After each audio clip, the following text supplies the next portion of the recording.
Thank you so much for watching. Thank you. Have you subscribed? Yes, you. Have you subscribed? You. Yeah, before you go, click. It's free. Click. Just that's it. Have you subscribed? You're laughing. Have you subscribed? Have you subscribed?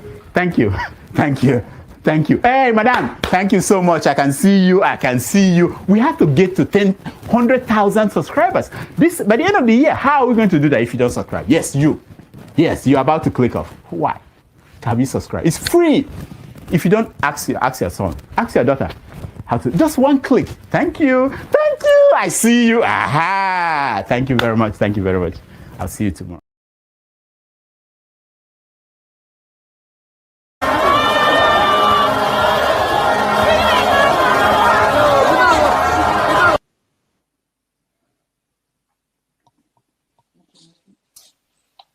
No, this rally make my blood pressure go up.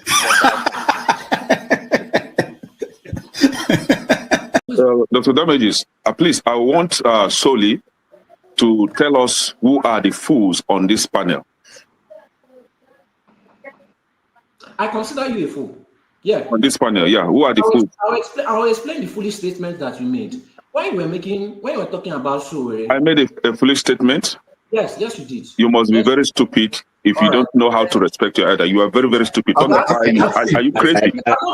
You must be very stupid to use that word on your elders. Am I your mate? You're a very stupid boy. Can you learn how to talk? If you cannot handle it, don't ask me. Can you learn how to talk? Mute your mic. See, don't be fooled with the comment section hype. So excuse me. Okay, hold on, guys. I expected you to ask him to withdraw that word. Nobody is a fool on this panel. Okay, hold on. Stupid. Can you call your? Okay, hold on, everybody. I know we are ranting. Can you call your father a fool? No, hold on. If my father behaves like you, yes, I would. No, please, everybody, calm down.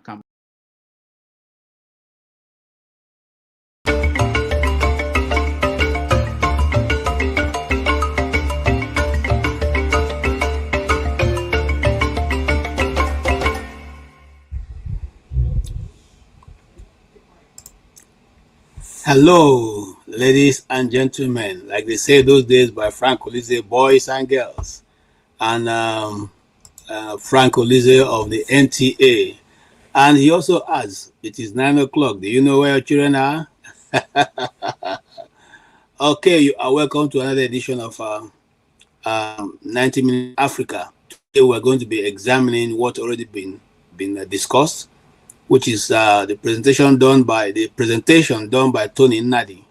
Tony Nnadi has been on this topic or on this move or on this issue for many years, and he's somebody I must say I commend his his tenacity and his doggedness to continuously put this very interesting issue right before at the front burner of each and every one of us, and it's quite commendable. He's never tired of talking about it, even though some people will say he has been saying the same thing over and over. Yes, but repetition is the mother of remembrance. If you continuously to repeat something over and over, perhaps the people you are talking to will hear you. So that become the issue with Mr. Tony Nnadi. I respect him, and especially in Nigeria, where it's difficult to sustain a movement for so long. He has held on to that movement. He has held on to the topic. He has canvassed it in north, south, east, and west. He has a lot of people who are part of it, even though now everybody is facing Beleface. He has taken this movement outside of Nigeria and has held several conferences here and there. And today he was able to distinguish himself once more in the ideals that he believed and was able to put it across. It doesn't matter how it comes across to you, whether you understand him or not, That is the man's forte. That is his belief, and he has the right to hold it. I don't fault him. On the contrary, I applaud him for how he has been able to sustain it, for how he has been able to keep to doing that same thing over and over and over without getting tired. So this evening we're going to look at again some of the issues he discussed, and I'm not just going to go ahead while I wait for my guest to say my own bit of it. You may be wondering, I don't have a video. I'm still waiting for my supporters, members of the crew, to send me one of the videos that I may want to use. But here's what I would say. Having listened to his presentation from the beginning to the end, there are areas I agree with him, and other areas I do not agree with him. So let me start from the good. He has been able to sustain this movement, making it an interesting read or watch, whether you're reading from his website or you're watching from his presentations across the world. He has been able to distinguish, been able to bring to the fore the reason or for everyone to know. I guess he was even the first person who started saying that Nigeria was already expired because we have crossed the 100 years bar, which means that every agreement entered after 100 years is totally null and void. If that be the case, and like he said, I'm not a constitutional lawyer, I'm not even a lawyer, but he is a lawyer, and so I want to believe that he knows what he's talking about. And he has made it such a household thing now that anybody who cares to follow the Nigerian political space would have come across this argument that many people have now adapted from Tony Nnadi. So I commend him for being able to bring that to the fore, making it a national narrative, and everybody is listening.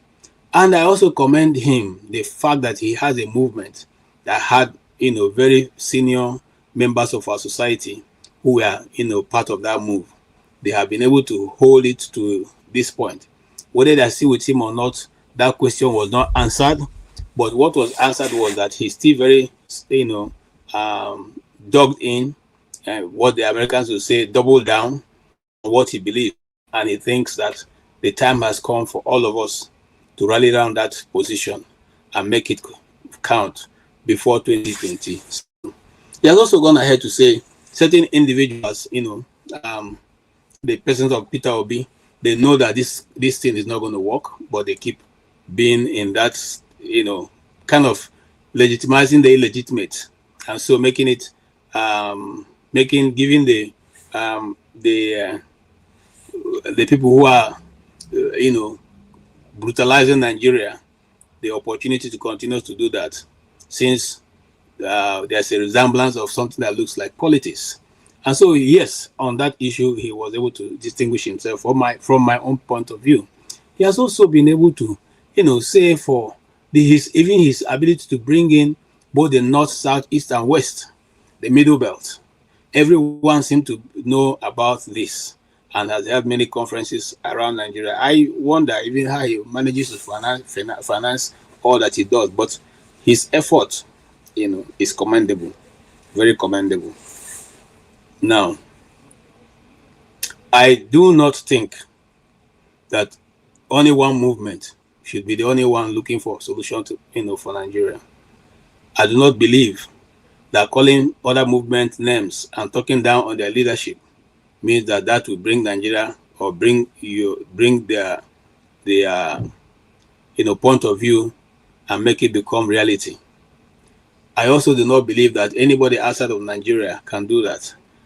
However, I also agree with him that the Nigerian people, which is my point, which has always been my point of departure from the thing called One Nigeria. The Nigerian people have become so laid back and believing that God is going to come down and walk the streets of Abuja and get us the desired freedom we need. God will not do that. For the avoidance of doubt, Jesus was hanged on the cross. God didn't come down. He allowed him to go through that process and eventually came to the point where he is. That's not to take away from what Jesus did, because that was divine mandate that he. God has also given Nigerians and you and I divine mandate, for which is our cross we must carry. And what is that cross? The people of Nigeria must wake up and ask the question to their leaders, the so-called people who are leading Nigeria, the so-called, those who are ravaging the economy of Nigeria and the financial system of Nigeria, the so-called those who in the Bible, in Amos, it was described as the cows of Bashan, those who are now beginning to make sure that not only the poor eating their own children, the poor themselves will begin to eat themselves. That is the situation we find ourselves. And so, yes, on that issue, I believe that he has done, tremendously well by bringing that to the fore. But I do not believe that one group alone, that is Tony Nnadi's group, Ninas, has the ability to bring about the move and make it work. In many other states where people fought for independence or fought for freedom, liberate themselves from the old class, they didn't do it with just one group. Many groups have employed many tactics. And at the end of the day, they all were able to rally themselves together and brought about the results that was needed. Today in Nigeria, as long as we decide to go one after the other, each group forming their own and taking their own tactics and shouting down on the rest of the people, it does not make any sense. It's not going to help any one of us. It's not going to bring about the change we need. We need to find a way to come together and then harness the issue that we need to discuss, put every best foot forward, and at the end of the day, we will achieve our purpose. But if we say we are going to go it all by ourselves, one man alone, it's not going to work that way. So I don't believe in calling names, people, leaders of those other group names that will bring about the desired change that we need. Mind you, before now, there have been other movements in the past that didn't use, result we needed.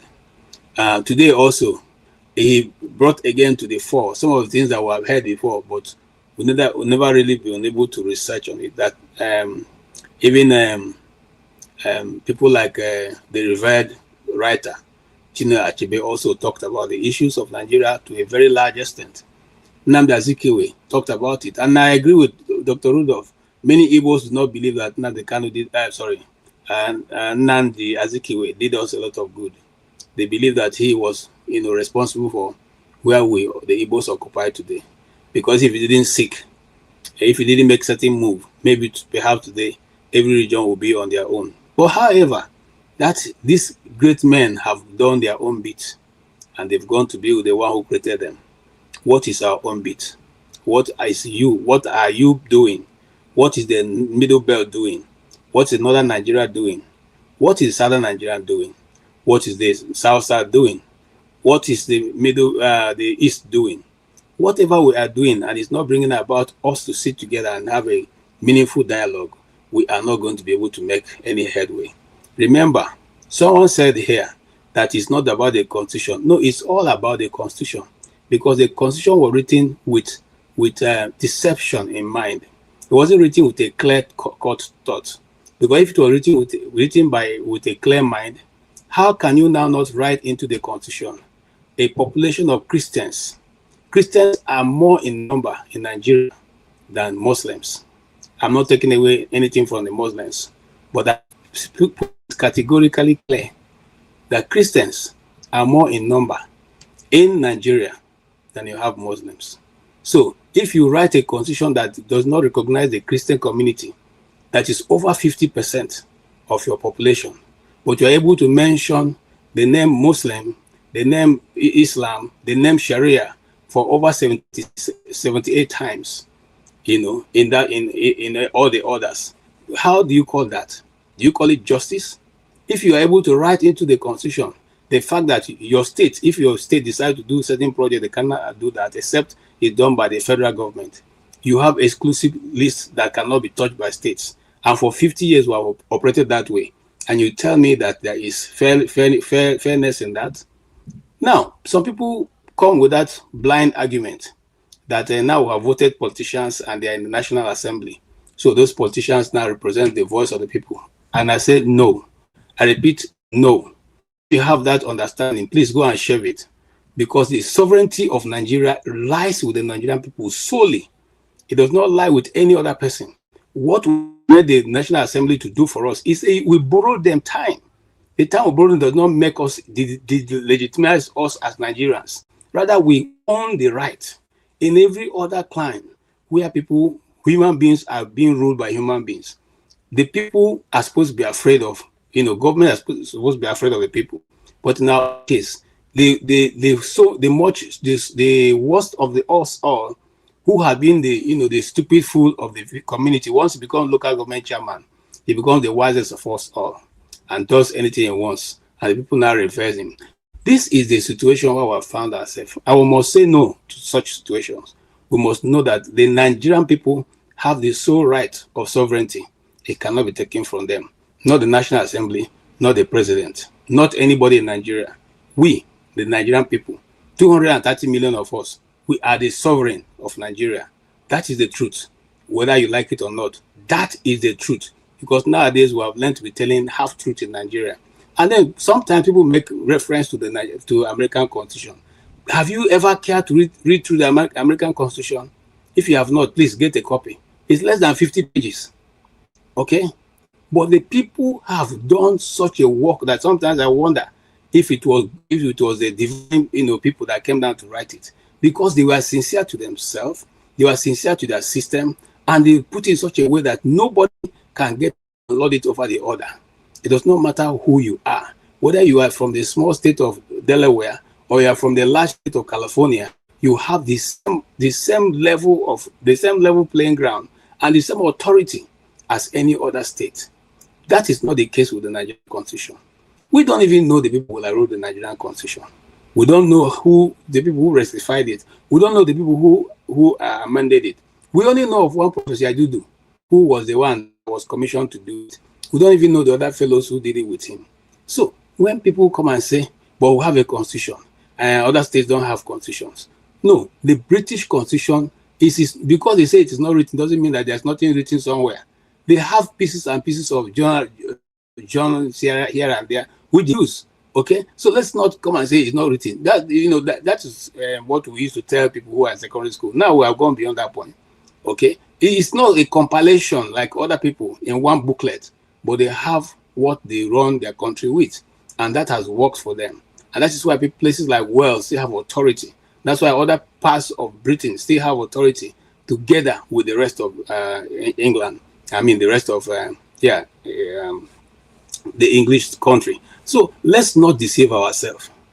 It is not working. It is not working. There's no uru to the answer. Why are we afraid of amending the same constitution which we wrote? And let me say this before I bring in my brother Tony, I can see him.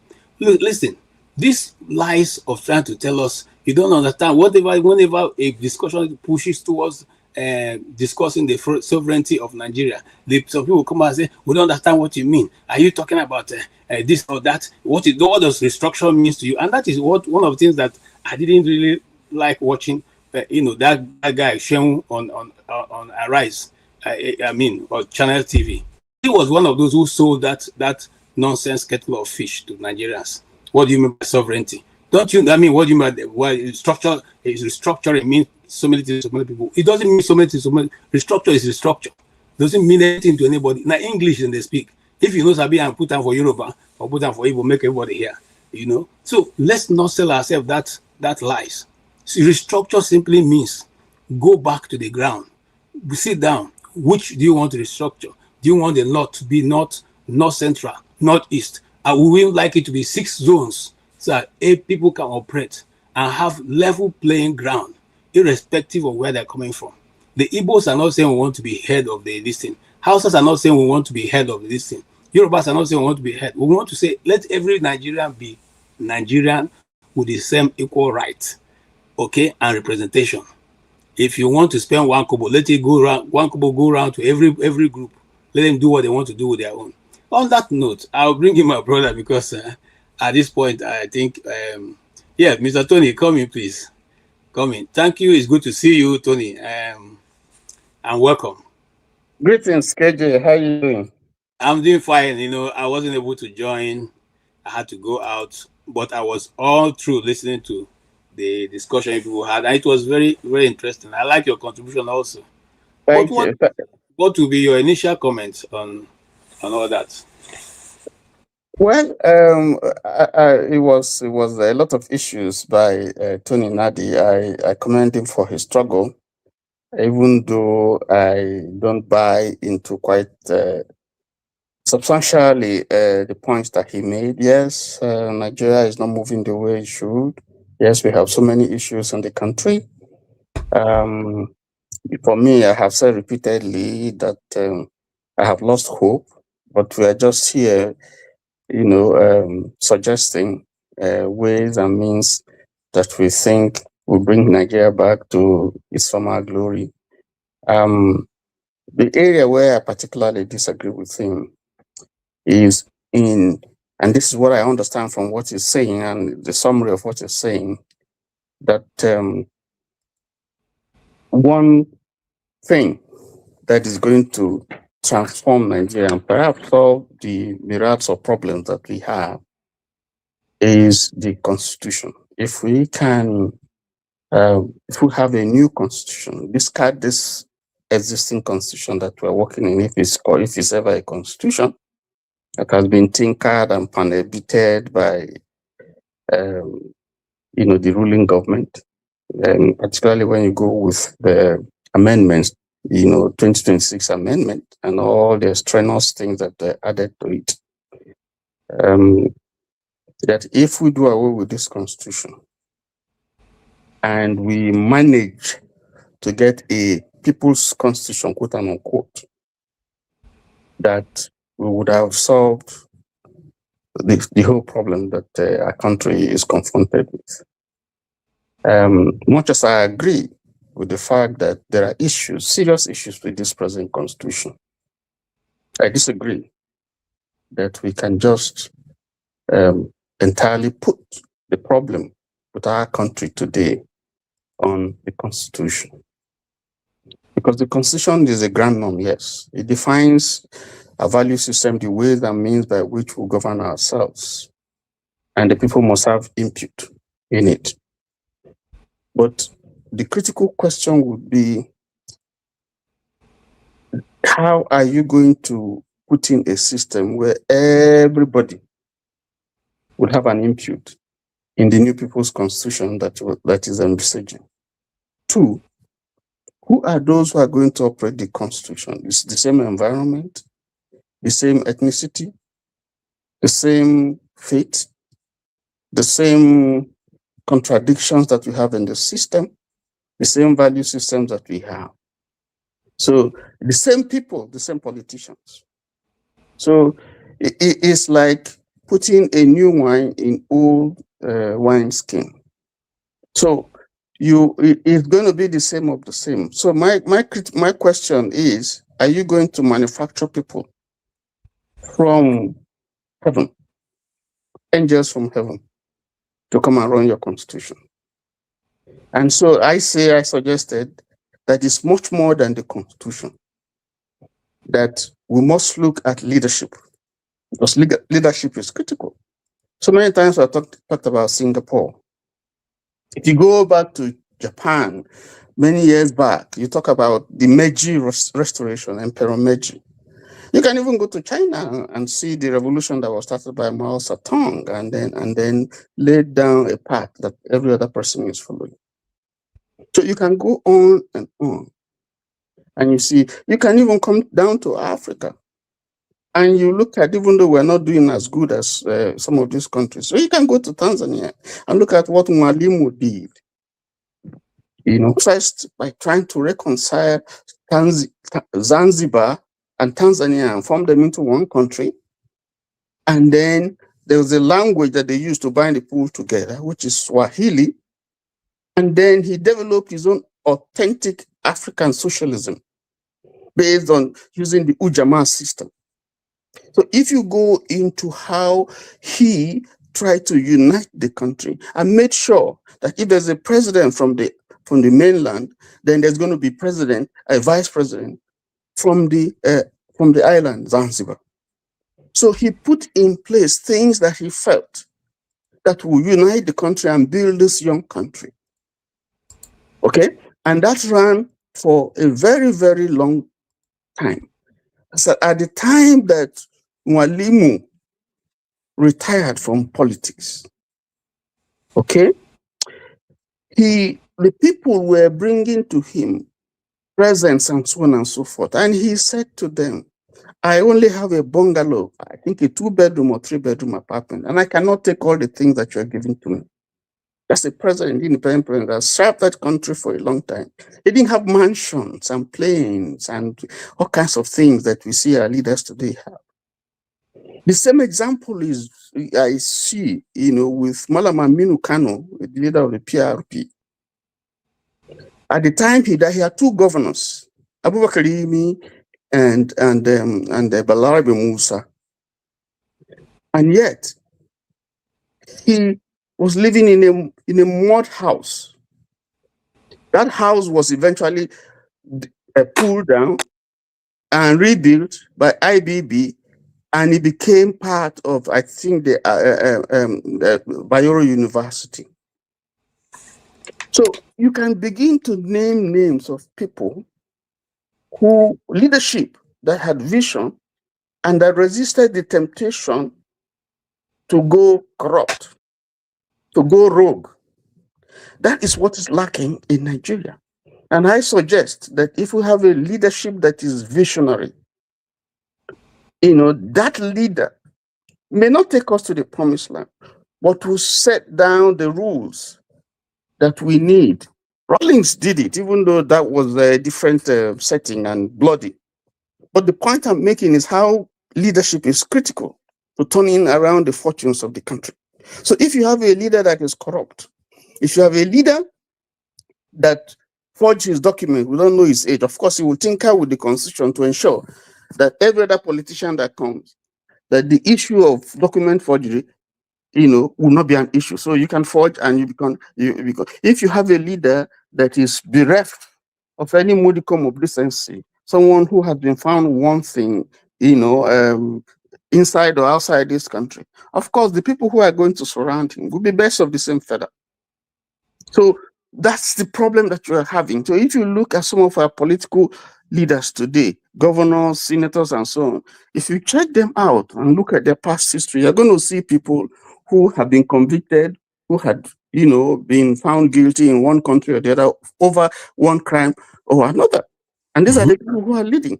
And so when they come to the Senate, of course, you will see that they will put a law that will make sure that even when you are being found liable criminally, that will not be an issue to hold you from contesting an election.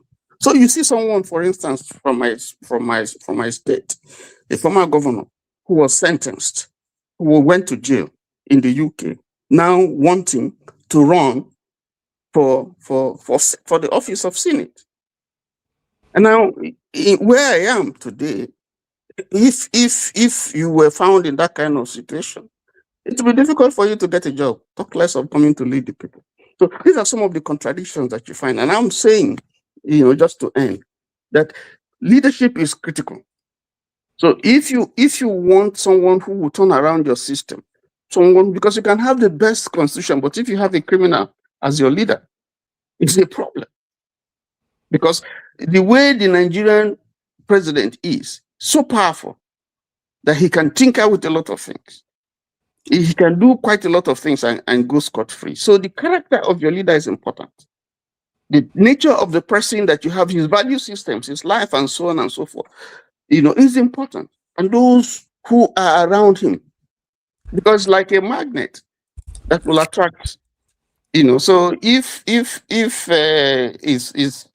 someone who doesn't have integrity, then the kind of people that is going to attract won't be people who have integrity. Of course, will be like minds.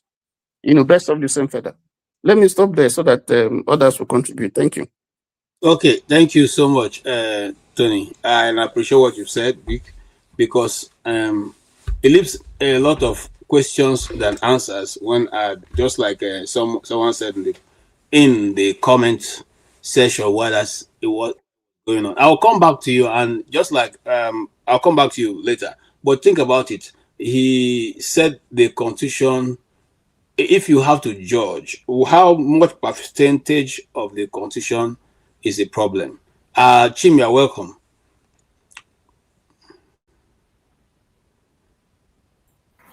All right, thank you, KJ. Yes. I know you have your own line of questioning, but I listened to the questions you asked and the way the response, was given. I also felt, just like you said, that it was more of an attack than answering your question. Now, why do people like that? We noticed that also with Simon Ekpa.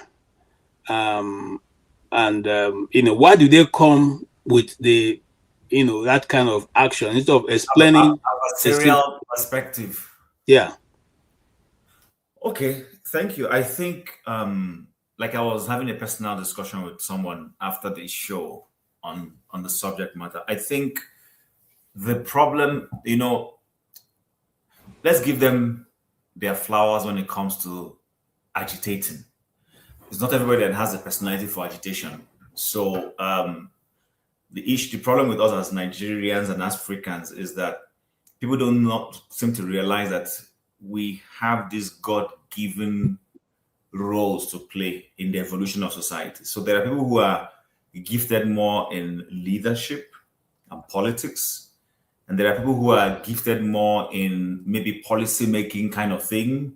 Then the same way, there are people who are gifted in being the ones who hold society, accountable, which is where the people who agitate or do, how do you call it now? Aluta. Let me put it that way, because the refined word was skipping me. The people, we have this role. Unfortunately, while we have those innate personalities, people don't seem to see it from the perspective of, okay, this is my role. Now, when you come on a show like this, he has come to sell and to explain to those who either have heard him before but don't understand what he's saying or what he's agitating for, or those who have never heard about him and want to say, okay, what's this man talking about? His job is to come and educate us.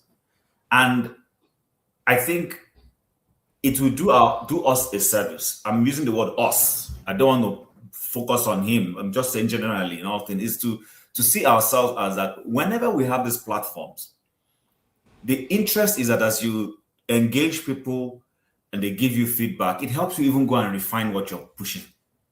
There might be gaps in what you're pushing that you may not have seen. So when someone asks you a question, it should trigger something to make you say, that's fair. You explain and you can say to the person, okay, thank you. I never thought about this, and you go back. But why, back to your question, why do they? It's because they are impatient. They tend to believe that once you come on air, that everybody just has to agree with you. No, everybody's not going to agree with you. And some are not going to agree with you from a place of malice. They're not going to agree with you from a place of perspective, because they don't agree with you. They just agree with you. So in my own case, interestingly, I agree with him. Nigeria's constitution requires a review or a total, overhaul. Like he rightly said, he said something that people often miss. The resources in the Niger Delta are being appropriated the way they are being appropriated because the Constitution makes it possible for that to happen. The Constitution puts the ownership of that resource in the hands of the federal government, not in the hands of the people and their governments at the location where these resources are. Unlike where you and I live, every resource that belongs to Massachusetts belongs to the government of Massachusetts. The only thing they do is that Constitution now says, for all of you who are part of this federating unit, you will contribute a certain percentage. As you generate your oil and sell it in the marketplace, you will give 20%, 5%, 10%, whatever it is the case, to the federal pool to help the federal government run this general government. But in our own case, our Constitution makes it the reverse. Everything belongs to somebody sitting in Abuja. And then he is the one saying, okay, the person in Port Harcourt that owns the resources, I take derivation 13%. The person in MB take this. No, it should actually be the other way around. And so when people are saying this Constitution is part and parcel of the problem, they have a point. Nigerians need to calm down and realize that, listen, the federating units are what make up the federation. It is not the federation that causes the federating units to be part of it. No, it's the other way around. So when I come to you when we form a government and I come to you, sorry, please. When I come to you at the federal level, I am helping create a federal government. The federal government does not create the federating units. The federating units create the federal government. It is those who look at it from this angle. I am on my own, you're on your own. But we realize that on our own individually, we might have we are vulnerable to certain things. Then we'll come together to say, to protect ourselves, let's form a union. When we now form that union, we now say, how do we fund this union? It is funding that union.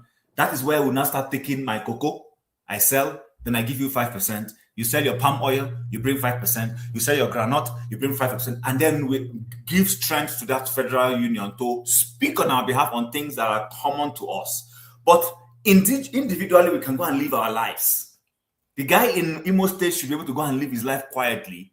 And then when it has to do with things that concerns him and the man from Kano, then they come to the federating unit. And I agree. But that's not the way we're running our federal system. And so that is part of why I say for them, they are supposed to take their time, explain these things in a better way, not in an adversarial way.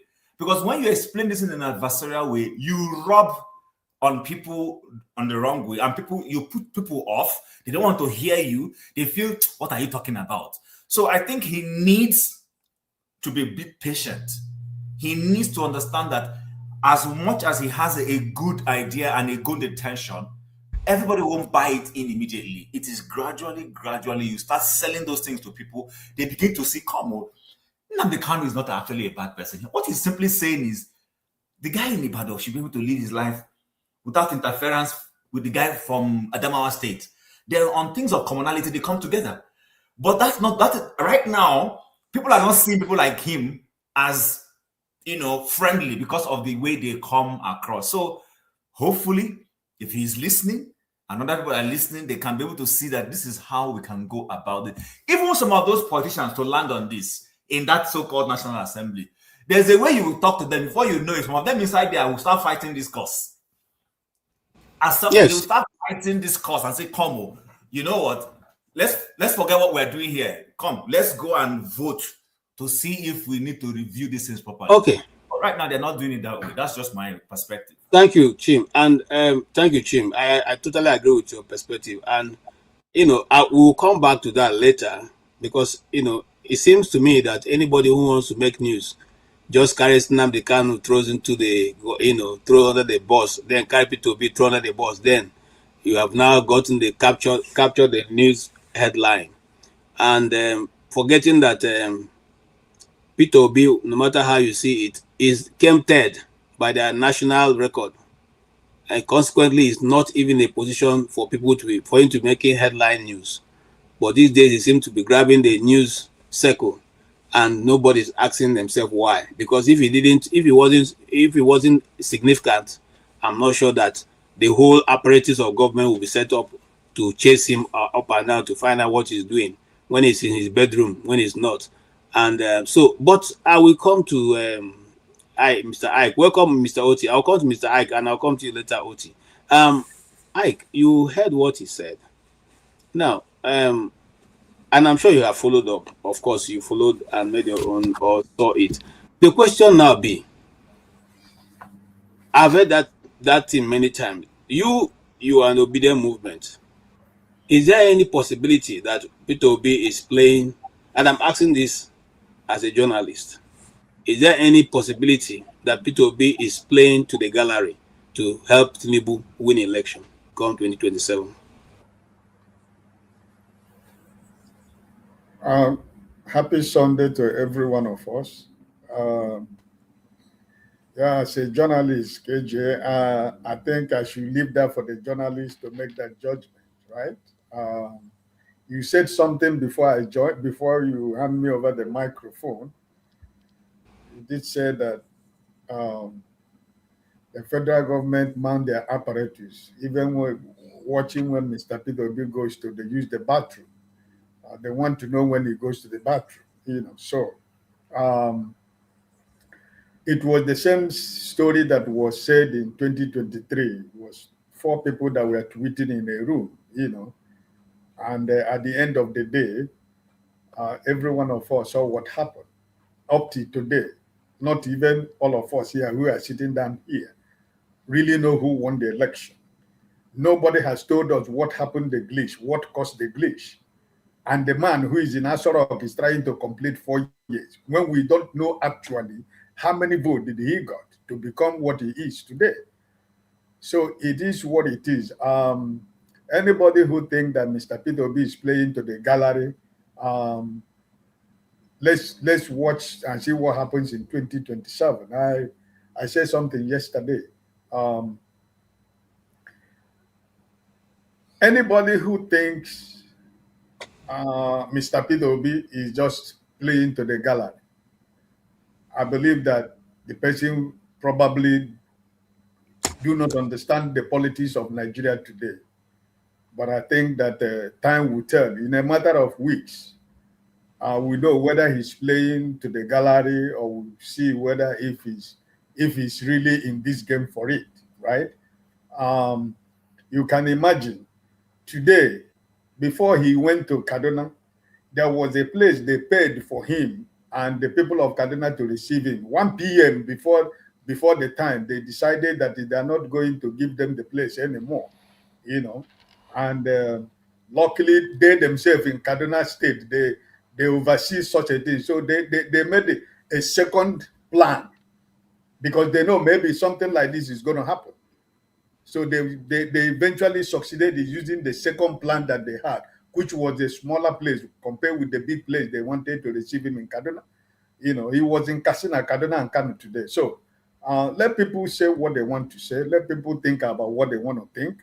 We all are watching the unfolding event in Nigerian politics, you know. But like I said, in few days, in few weeks, we'll actually know where we were going, you know. But I want to speak a little bit about. I don't know the young man who came, and I didn't follow the program. But when I came back from church and as I was doing my laundry, I was looking, you know, listening. Was all about Constitution. I was here, you know. I don't think there is any honest Nigerian who doesn't know that the Nigerian Constitution is a problem. Even the people in the north that are opposing it, privately, they know that that Constitution is a problem. You know, so it's not something that somebody has to play politics with. We all know what is the problem, but how do we solve that problem? Like my brother Tony said, is leadership. I know there was something brother Tony sent me last week about the people that are in the Yorubas that are in positions in this government. You will come to conclusion that this is a Yoruba nation government. You know, so where is the federal character? So if the leadership of a country is faulty, those things that we need to be changed is not going to be possible. But the best soul of Yaradua resting continued to rest in perfect peace. He was a young man who wanted a better Nigeria for everybody, you know, but he couldn't live to fulfill whatever he wanted to do for Nigeria. I mean, if he is the only person who accepted that the election that brought him to office was faulty, and he was ready to do everything possible that such a thing did not, happen again, So the Constitution, we all know, is a problem, but the leadership is the problem. This man who is in Asorok, who came through the back door, and he have decided, because he made a statement that is working up to today, Emiloko. And that is what it is. When I was looking at that list Tony sent to me, and I was asking myself, are we really in Nigeria? Because if you say, oh, what about Buhari when he was there? It was only the Hausas. Yes, maybe he did it, but you have the opportunity to change it. That's what leaders do, right? When leaders take over government, when you discover that the man who was there did something that was not good, it's your responsibility to change it. But no, because he already made up his mind that it is a Miloko. So he decided to go west. And he has not stopped going west. So the Constitution is a problem. But who has the lever to say, listen, I know that this Constitution is a problem, but we have to start from somewhere. My brother Chin was talking about the resources of the regions, that decisions are made in Abuja. If this man who is there, if he really meant well for Nigeria, I think there are a few things that he would have done that would have endeared him to Nigerians. Issue of this, resources, and the issue of trying to, where is the federal character? It's not there. That's what I'm saying. So, I don't know, Mr. My brother, the young man who came, I don't follow him, but I personally, I know that Nigerian constitution is a problem. But until such a time we have a leader who would decide to say, listen, this constitution was not written by Nigerians and we have to do something with this constitution. Nigerians themselves have to decide what kind of constitution that they have. Until such a time we shall get such kind of a leader. I'm praying that it be on my own, on my lifetime, because who knows tomorrow. But I pray that it will be, while I'm still alive, that a leader will say that we have to revisit Nigerian constitution and see where we have to make an amendment to it so that Nigerians will have a sense of belonging. But I want to end like this. There are so many ways to cure the problem of Nigerian constitution. For example, 2023 was one of the greatest opportunity for Nigeria to heal and to overcome the constitution. But PDP decided to destroy that effort by themselves. And every one of us are paying the price of what PDP did. Because if PDP have zoned the presidential ticket to the Southeast, where we are today is not where we are supposed to be. So, and this is another time again, this is another opportunity for Nigeria to heal and to see reason why that Nigeria, if we are talking about true Nigeria, that it is time again that whatever anybody is trying to do should put the Southeast at the paramount, at the top of their list, because that is the beginning of the healing of Nigeria. Because most of those people who you see or who go to Asorok to take the crumbs from the table, they are not representing you and me. They are there for their own pocket. Today we have city boys. We don't have city boys in the West. There is no city boys in the North. There is no city boys in South. It's only in the Southeast we have city boys. Don't you know why we have the city boys?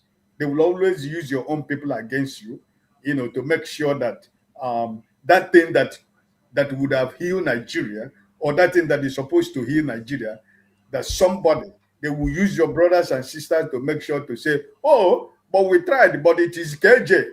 We did everything that we're supposed to do that it happened, but it is cheap, So that is where we are today. But I think, like I said, I am very hopeful. And those who are saying Mr. Peter Obi is playing to the gallery for Asiwaju to win.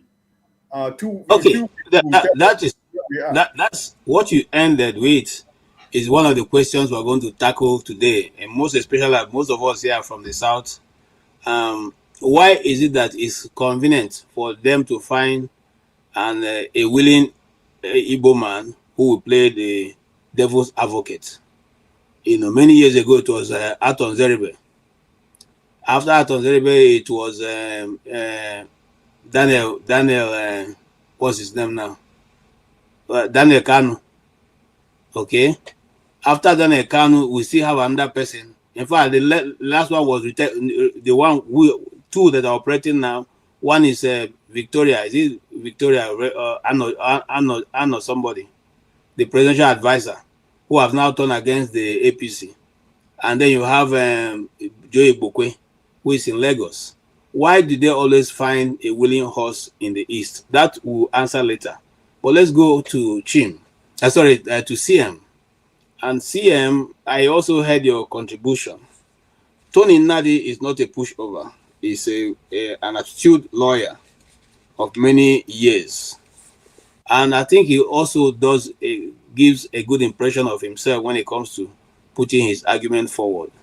Why has he not been convincing for Nigerians to go along with him?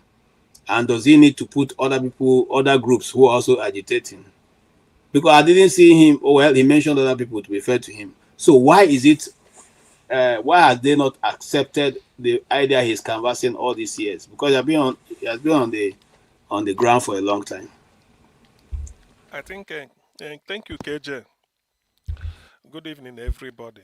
Please, all protocols duly observed. I think it has to do with partly by, maybe the message has not been well received by Nigerians. Some people might still be ignorant, and Tony, when you see him speak, although I was taught in English language, but I still have to learn one or two things from him because the way he maybe when he's a lawyer anyway, so his argument is always everywhere is a law court to him. Any podium, anywhere he stands, whether in a platform like this or whether he are talking to you at the bus stop, everywhere is a law court. So we feel that he is addressing the court or maybe making a case. So I think, Nigerian, the level of literacy in Nigeria is quite low. So I think, in fairness to him, that the argument has not been, and his message has not percolated very downwards to the people. However, given I don't know the way they do it, otherwise, if some of those things could be translated into maybe into vernacular, so many Nigerian languages, it might not be all of them. Okay, let's just say pidgin English. The thing is for people to understand, because when they get to understand where you are going, they now make either to, if they want to support you, give you the support, they now come out fully, or if they want to oppose you, they are now opposing you based on, not because somebody teleguided them. I think that is the thing that this thing is lacking.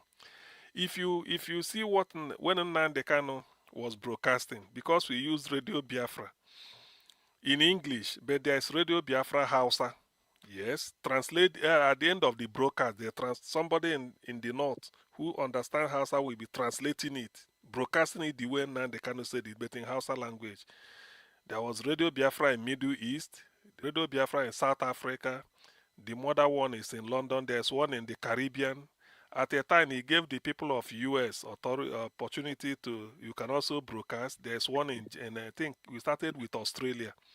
So the effort to reach out should be there. Tony's own can always say it might not be his fault because of the way Nigeria is, but somehow it might be the group that is fronting for me, that is leading.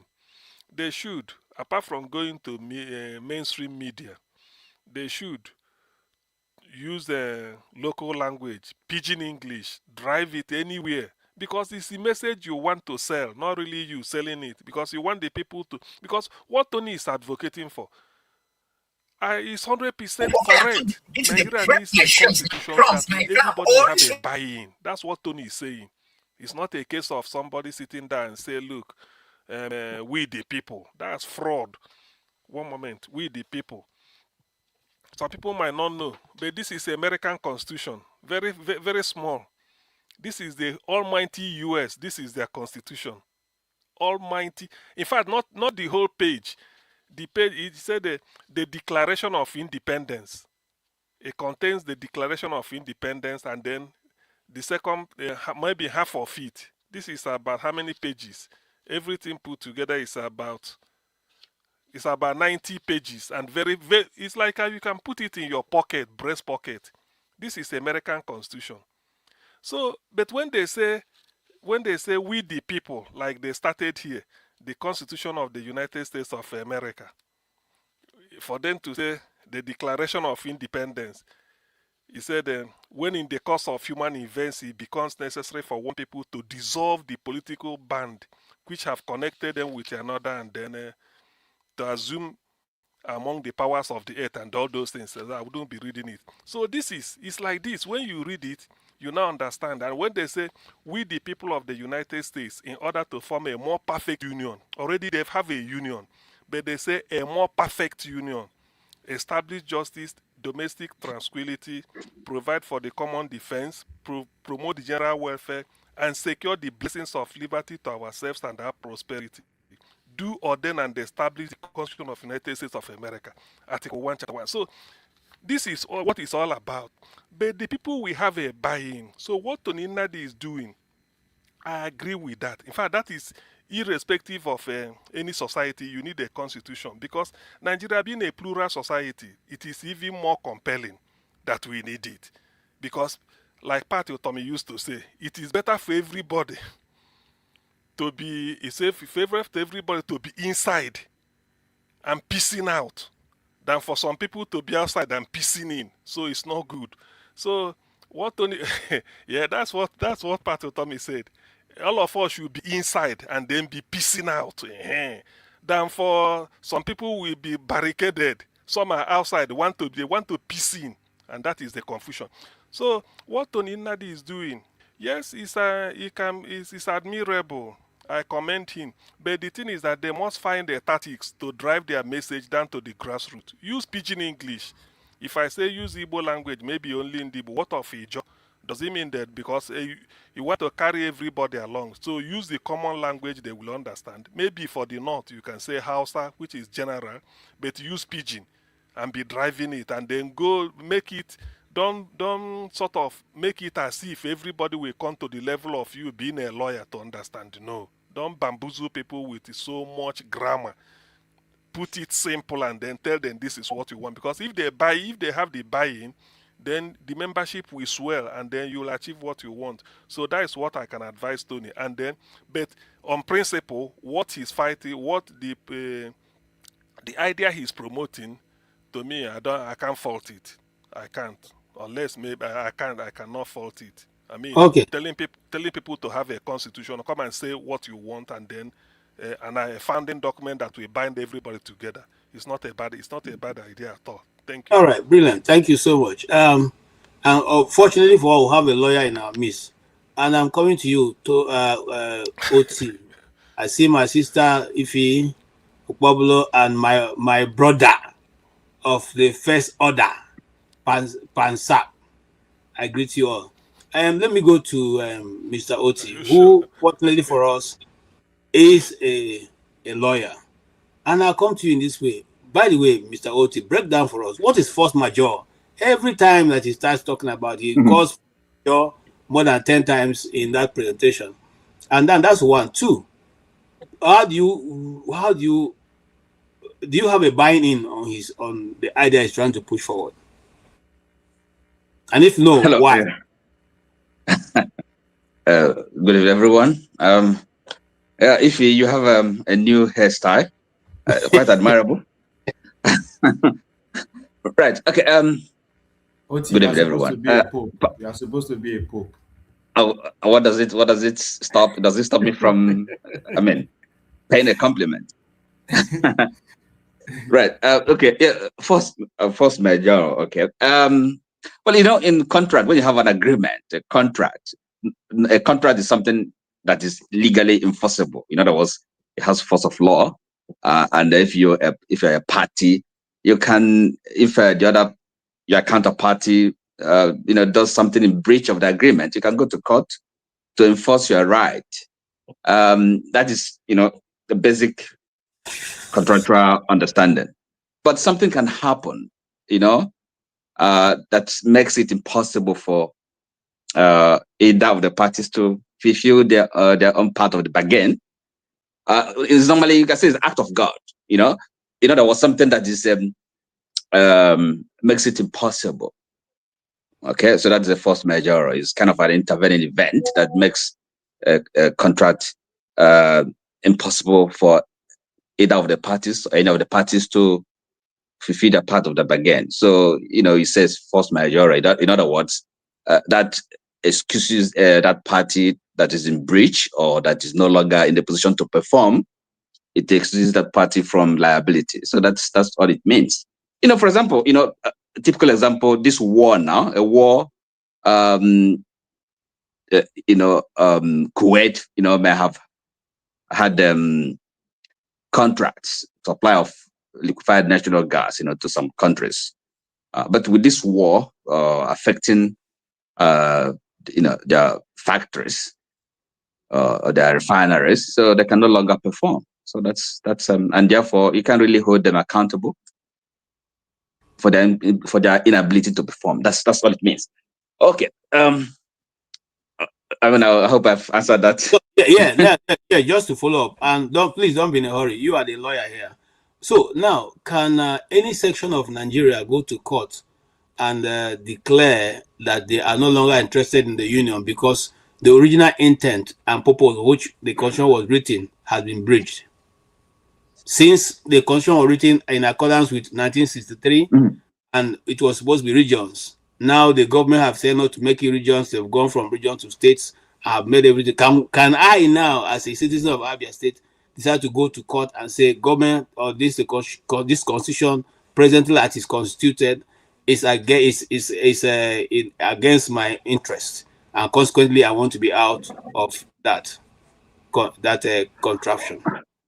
Okay. The way we answer this question, I can't pretend to be a constitutional law expert, but from my knowledge of law and constitution, I think you can actually, it's just you have the constitution there is a justiciable document. A constitution is also something like a contract, basic law. You can go to the court, the Supreme Court, any federative state, a state, because you talked about a section. I don't think our constitution recognizes what we call sections, but rather states. The states are it's like the constituent parts of the federation. So I believe any state can go, or perhaps a citizen, really, because you're forgetting that is amended. That's why anytime they quote the constitution, they will say as amended. So yes, it's been amended because originally it was in 1979 that brought the presidential system of government. So we still have that presidential system of government, but of course now we have 1999 constitution amended. So it's an amended constitution. So you cannot sue the country based on what has already been amended. No, what are you talking about? No. Sorry. I'm talking about what the question KJ asked. If you can sue Nigeria based on 1963 agreement. But as I said, right. I see. Okay, 1963. No, but look, I was no, look. You see, we have a new ground number, a new constitution, really. So making a reference to 1963, I don't think it doesn't really. It has no weight. If you ask me, there's no validity to that because we have a new 1979 constitution, presidential system of government, a new ground norm, right? So you can't be referring to 1963. Forget it. It doesn't exist. Okay. So go ahead with your own answer. Okay. So yeah, that's my understanding of that. So now I understand. Okay. What you wanted to say earlier. Sorry, say again.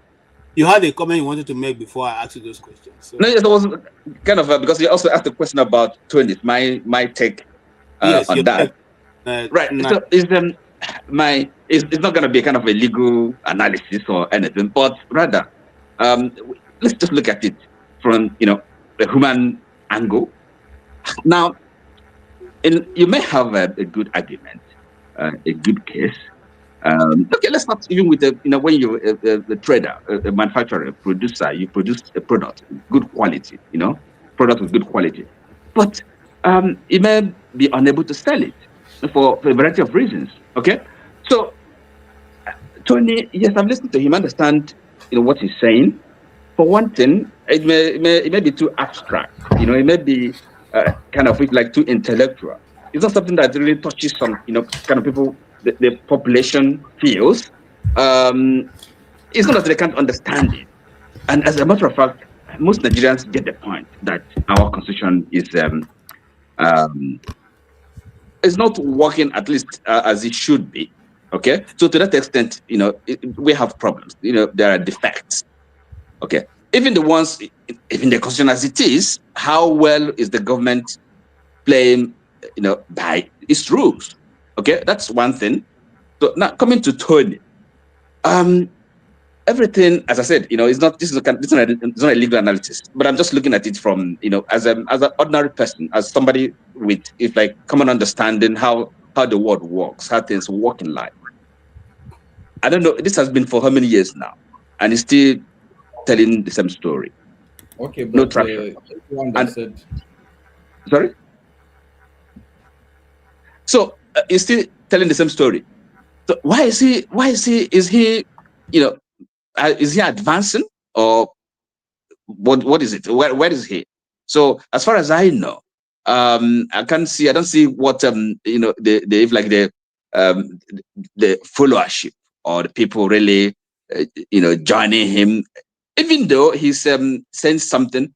But the problem is this: um, you see, we have politics, okay? In other words, whatever good ideas, good arguments he has been overtaken by event. You see? So because this politics we have, the political elite, political class, they are the ones that make the weather. So it doesn't matter how whatever Tony is saying, no matter how valid, how credible, but it's not gonna cut it. It's not gonna make any progress. You see? Now because, as I said, it's common knowledge that the constitution has major problems. Okay, for example, this resource distribution and all that. So we know all that. And again, there are also actors, serious actors, doing something about it, making the case for constitutional amendment. We know about the patriots, right? Headed by people like this former Commonwealth Secretary General, Emeka. Is that right? Okay. And so, yes, these are kind of serious, operators. They know what they're talking about, and of course, they are making the case for the amendment of the constitution. So, really, and therefore, Tony's case product is what the Germans would call Schnell von gestern. It's been overtaken by event, so he should forget it. And I don't see anybody he's convincing. So, really, what's the point? Now, if a good leader, comes to power in Nigeria, he should be able to achieve the same result. Have kind of like restructuring of Nigeria. Everybody knows it's important, it's necessary, and that can be done without necessarily going the route Tony is prescribing. So I don't see it succeeding. He's okay. He's making good effort, but in life, not everything has its time. His effort, in his past is still by debt. So it's really, for me, I can listen to him, argue with him, but again, yeah. So that is that's my kind of my understanding of it. You see, so I don't think it's not going to happen. It's not going to, whatever he thinks or whatever he says. No, Nigeria, we've moved on. So look, really, my understanding is this politics we have now. That's the only thing we have, the only game in town. We should try and make the best of it, and then maybe kind of have a new beginning for this country called Nigeria. Alternatively, if we can't work, we might as well, bring it to an end. Okay. One way or the other. Thank you so much, Oti. I like where you landed. That has always been where me stand. But I will leave you to make your other people to make their contribution. Okay. Now, the argument so far canvassed by him, sounds very workable if in a place where people want things to work. But I will come to Okpablo before I come to Ife. Tony, you have spoken, right? Yes, I have. Yes, I have. Thank you. Yeah, Mr. Okpablo, listen. I listened to Tony. In fact, for the first time, I wore a headset to just listen to him because I was in a different meeting. And I like what he puts forward, because what makes this world not be good is people not even thinking. Doesn't matter how good the idea is or how foolish it is, but at least think. Why do we refuse to come to the table to discuss the constitutionality or otherwise of Nigeria's existence? And if in answering that, bear in mind that I am aware that constitutionality or otherwise of Nigeria's and even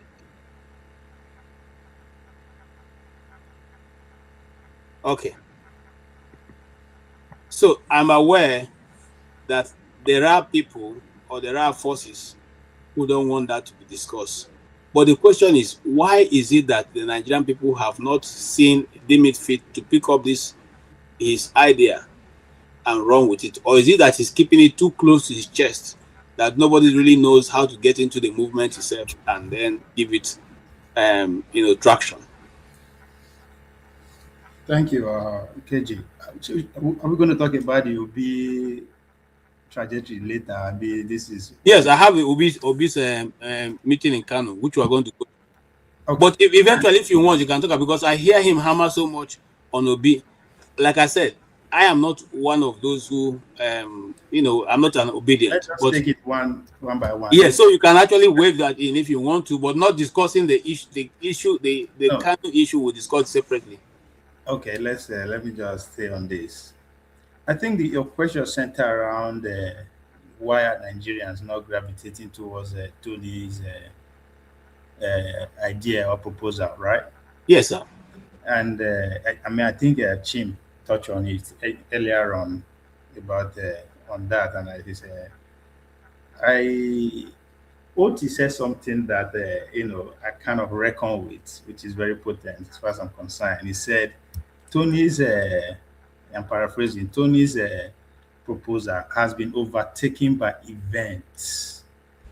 And I think that's very important, right? Some of those events are the gentleman agreement that they are currently implementing, which is turn by turn.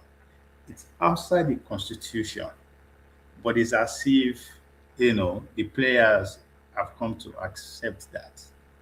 So if over time, the constitution has been adjusted, so many times.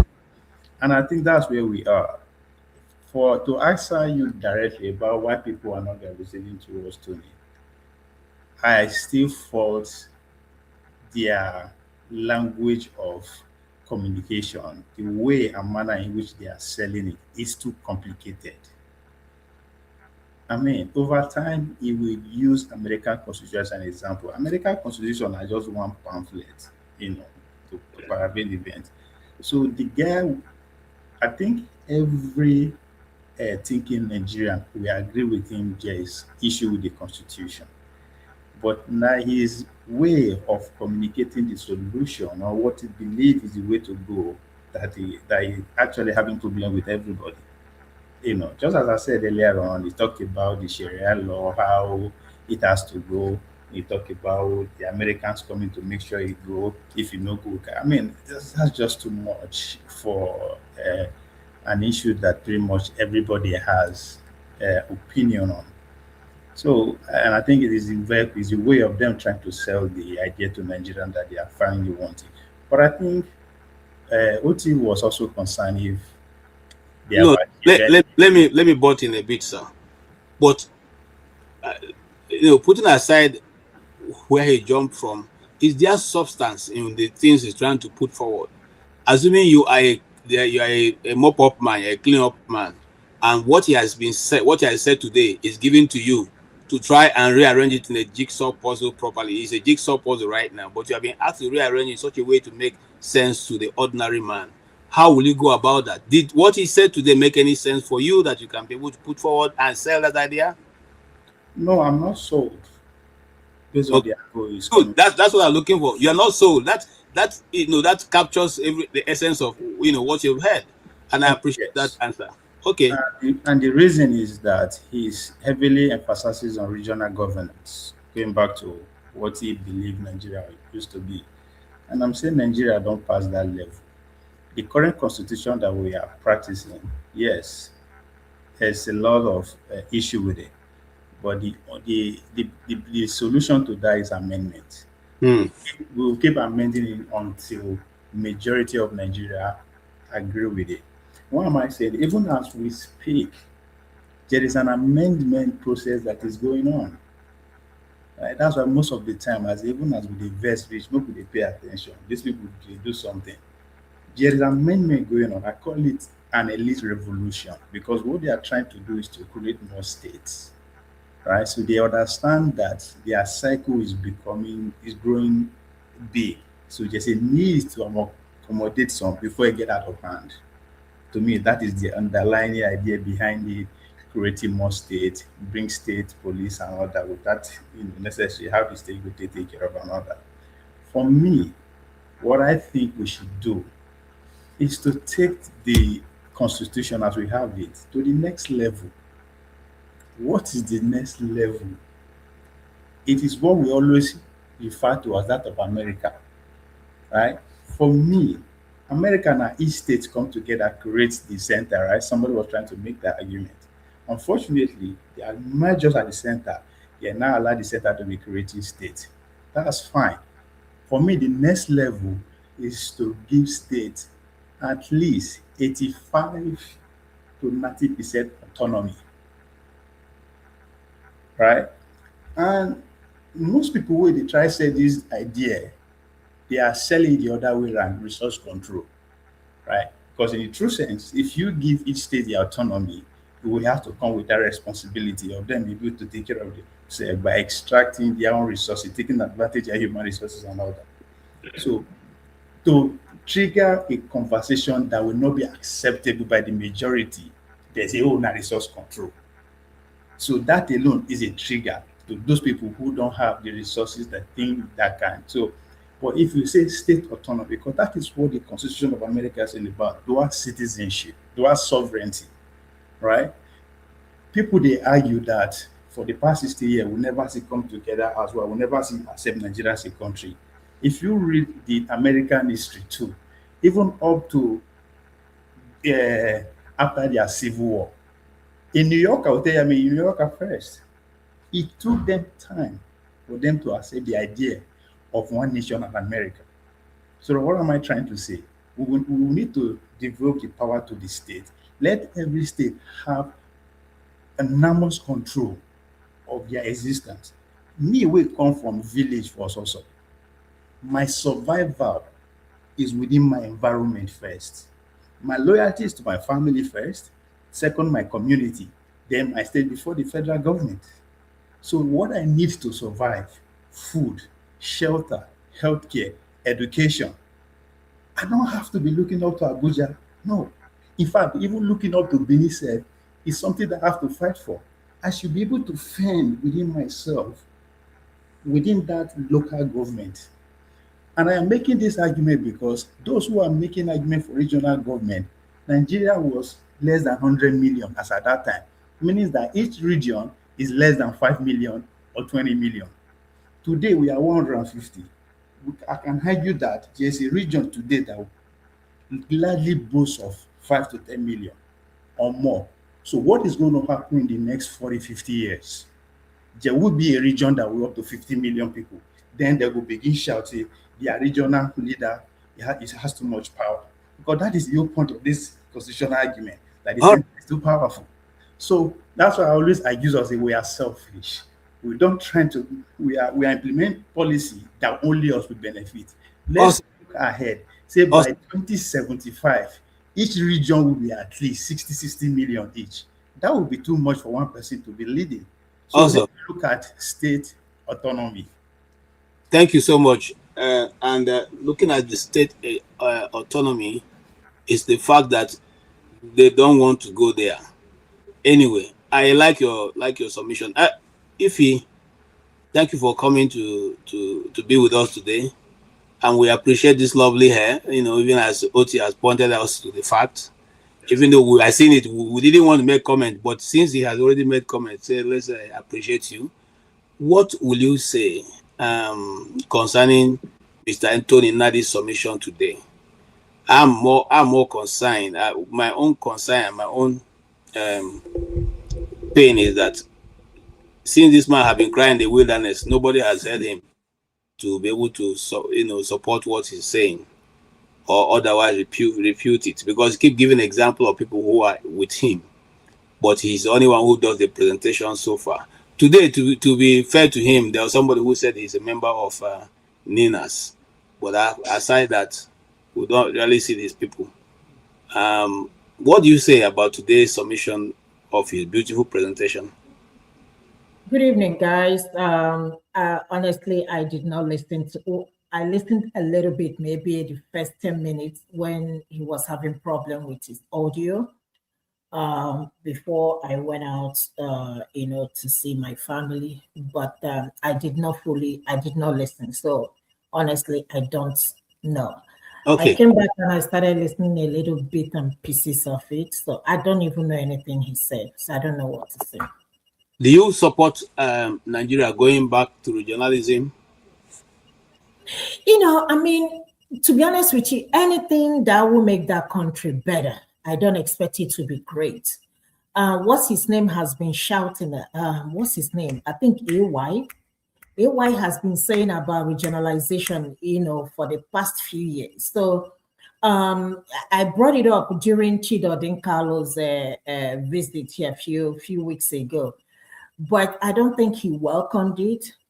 So, this is my thing. I think I prefer every state or every region to control their resources.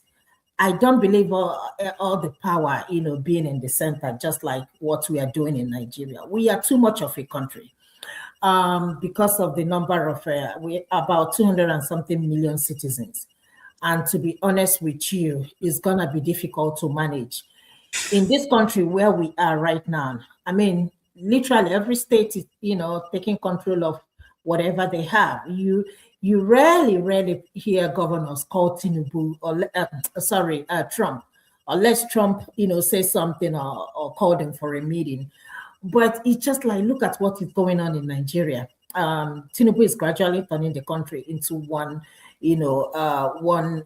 party system.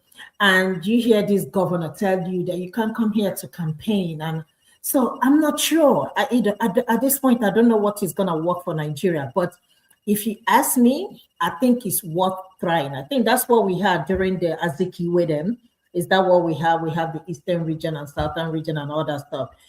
If that's what is going to help us, so that we can decentralize this power that is in one place, I think it will help. But the problem is with other people, with the people in power, with the power that owns the country, will they agree? That's where it's going to become very interesting because, again, even if you decide, if Tinubu, so-called president, decide to do that, but I doubt he's gonna do that, because what's gonna happen is that it's gonna limit his power if he try to, regionalize the government. I don't know. Honestly speaking, I don't know. If I tell you, if I know what will happen, what will help us, or to move this country forward at this point, you know that I'm lying, because I'm confused, just like some people are confused. We keep on throwing out solutions, throwing this thing, throwing this out, but we haven't seen any of these things work. So what is going to work for us is what we're going to say. If regionalization is going to work, let's give it a try. If it doesn't work, we can come back to the table, round table, and have that discussion. But as of now, I don't know. The tribalism and all that stuff, I don't know. Thank you so much, Ify. I appreciate your, honesty to it. Even most of us who are even talking, we don't know really. Everybody just throwing out ideas out there, not because we have full proof that that's going to work, because we're not negotiating or discussing with our people with an honest intent, and that's where that lies the bane of the whole, problem. Masca, can I say one more thing? Sorry, can I say one more thing? I know, again, in as much as I will not totally blame Tinubu with everything that is happening in Nigeria, I was having discussion with, I think it was on this platform, and you ask yourself, what happened to our local government chairmen? What happened to them, chairmen, chair ladies? Because I believe the power is supposed to come from the grassroots, which is them. If you live, those of us in diaspora, we know how powerful these people are. We call them counties. I don't know, people in Canada and Europe, I don't know what you guys call them, but they are very powerful. They are the people that easily, the citizens can easily access to. For example, whenever we have like a city mayor of Atlanta, you would think they are having presidential election. Because if you see how people are fighting, or how the opposition is fighting to win this, you'd be like, is this presidential election? That is how it's supposed to be, But I don't even know if we still have those people. If we do, which I understand, that some states conducted election a few months ago. Where are they? What are they doing? Apart from slapping the girl that spoke up about her school, the school in her village, where are other people? Governor Amuneke is making videos constantly, people sending videos to him, and he's talking about it. And he posted a video yesterday that he was being threatened. One of the local government chairman is threatening him because he posted a video about his local government. So these are the things we need to work on. It's not only the senators, the House of Reps, the governors. What are the local government chairmen do? Nobody's talking about it. So we have a long way to go. Thank you, Ify. Yeah. Before I come to Masker, Chima, I see your hand. Yes, I just wanted to help if you understand. So the local government you're asking for, which is what we call city in some places and county in some places, that is the whole reason why. That's the one aspect of what Tony is advocating that I agree with. The Nigerian Constitution needs a review and an overhaul to situate powers and responsibilities in the right places. You know that the airport in Atlanta is owned by the County of Atlanta. It's not owned by the state of Georgia. No, it's not owned by the state of Georgia. It is this. So can you imagine? I want you to think of Nnewi local government. If there's something like that, what does we have Nnewi not local government outside of market, but you can see the level of infrastructure that a local government in America owns. Yes. It's in Calgary. The city of Calgary owns the airport. They own the airport. So those are some of the things. But in Nigeria, who owns the airport in Nigeria? The federal government. And that's why when I came here earlier, I said that is the one area I agree with him. But my concern is that maybe the way he's going about it, he's not selling. Sometimes Nigerians don't even understand what some people are pushing. Just because I think the way we're sending the messages is not cutting through. So people don't seem to understand. They just see more as somebody who's just agitating for something. So if we can learn to start breaking down our messages, like CM said, maybe break it down into local languages, I don't know, so that people begin to understand that, okay, is this what these people are pushing? But it actually makes sense what this person is pushing. Let's give him a backing because this makes sense. Our local governments have become, there's some local governments in Nigeria that close shop until at the end of the month when allocation is shared. That's when the doors of that local government is opened. So people here know what I'm saying. So anyway, KJ, back to you, please. Thank you so much. And yes, Masker.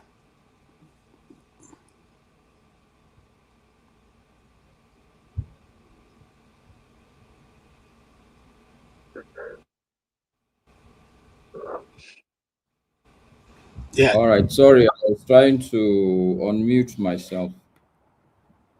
Good evening, everybody.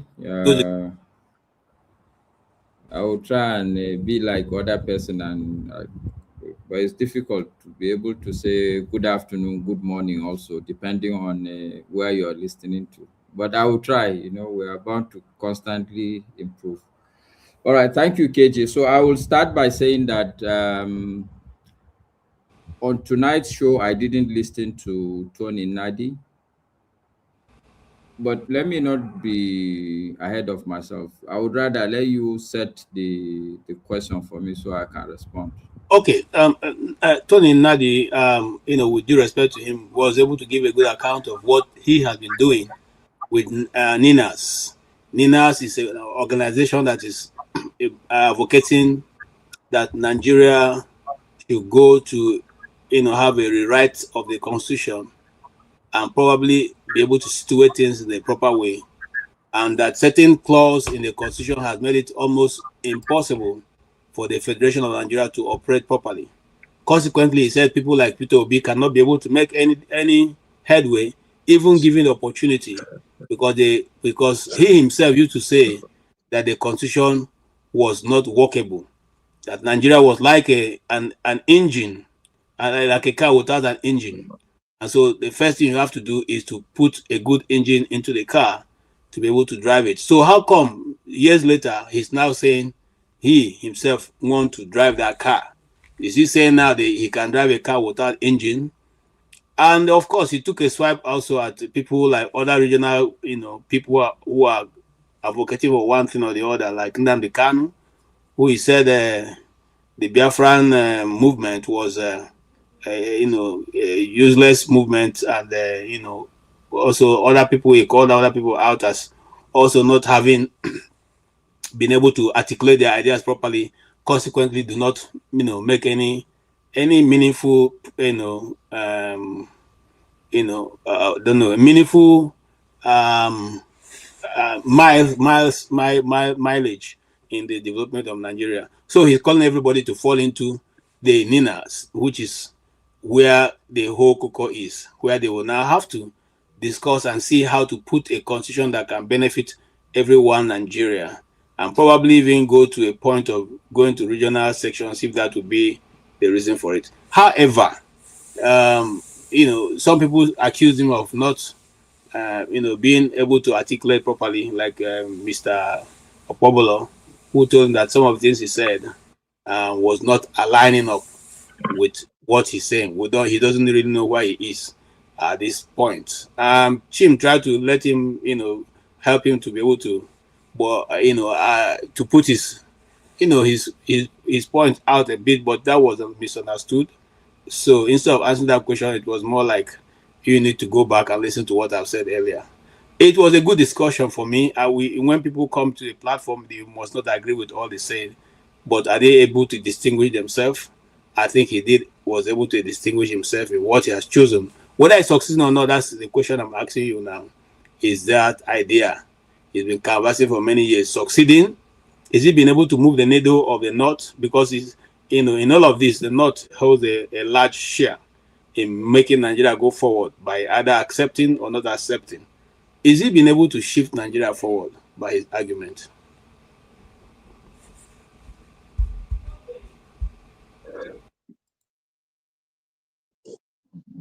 All right, thank you, KG. Even though I'm battling to hold all the premise together, but I think I will start from the last statement. Is he able to hold? I would say, is he able to hold his argument together? Let me put it that way. Let me assume that in the end is the bottom line of your question. So I would start by saying that first, today's show, I didn't really listen to him.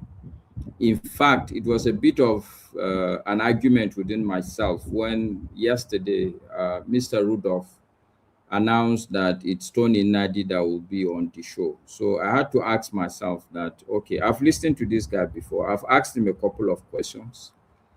And to mimic Ovie, I'm not sold, even the last time.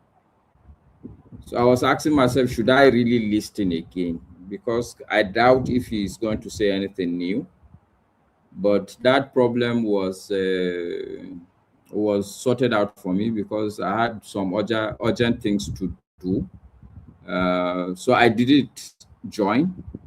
I didn't listen. But based on my previous listening to the man, and I think in fairness, even after the show, after Mr. Rudolph's show, I had to go and listen to the man and learn a little bit more about the Ninas. And I was not sold, okay, then. So that's the first, to put it on record, that if I respond now, it's not because of what he did today. It's because of what I've learned of him previously. And I'm pretty almost sure that he's not about to change his tactics, his message, his objective, and his methods. Why? Because one of the first problem I had with him when I listened to him first, I saw somebody who is very rigid, as if he's dealing with some natural science, not human beings. Even in your build-up, you're saying that he took a swipe at Peter Obi, Nnamdi Kanu. When I listened to him first, if I quiet all the noise, the only thing I hear is that here is a man who is saying that his way is the only way for the country.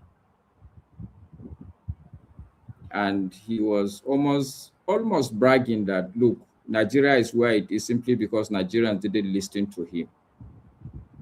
And that's why we're still where we are. Yeah, maybe 50-50. He may be right, he may be wrong. But for somebody like me, I don't like the way you would get me off your track is for you to make me feel as if you are all-knowing, you're almost near as good as God. And if I don't follow you, I'm going to be in trouble. It will turn me off. Tony turned me off on that note. The second turn off for me also was I asked him a question.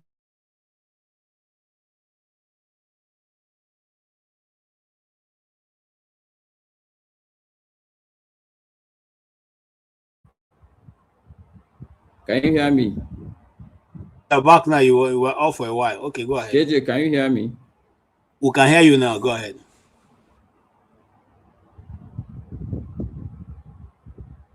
Hello, Master. Can you hear me, KJ? Go ahead. Yeah, we can hear you. We can hear you. Master, we can hear you. Okay. And I'm using my second tier internet, so I'm sure it's going to be a bit problematic. All right. So when I listened to him that time, the second issue I had was almost like a Gideon Okonkwo that this man is trying to pull. What do I mean? He's effectively, my sense is that this man wants to take out, or let me be nice to him. This man wants to solve the Fulani problem of Nigeria. But in that attempt, the process, the mode he's going, or his mindset is to take out anything that is going to complicate him extricating Fulani question in Nigeria. What do I mean? I asked him, okay, so in this your plan, I asked Tony Nnadi then, in this your plan, what is it that you have for the ordinary man in Zamfara? What is the plan for the ordinary man in Kano, in Jigawa, in Katsina? I didn't hear maybe Zamfara, Sokoto, all these states there. It doesn't sound to me as if like you're pretty much interested in there, in the people around that place. Okay, maybe you're not interested in the people who are not indigenous there, but who are the people that, obviously there are indigenous people there. A place like Kano has been there since time immemorial. So you can't say that it's predominantly, what do you call it, non-indigenous people. But what are the plans for these people? He didn't come with a very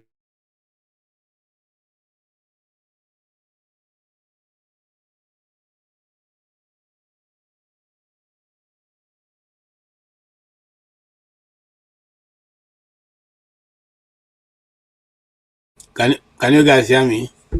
Okay, his system has gone off again. All right. While we wait for him, Masker, Desta. Are you with us? Okay, go ahead and make Yeah, thank you, KJ, and everybody on the panel.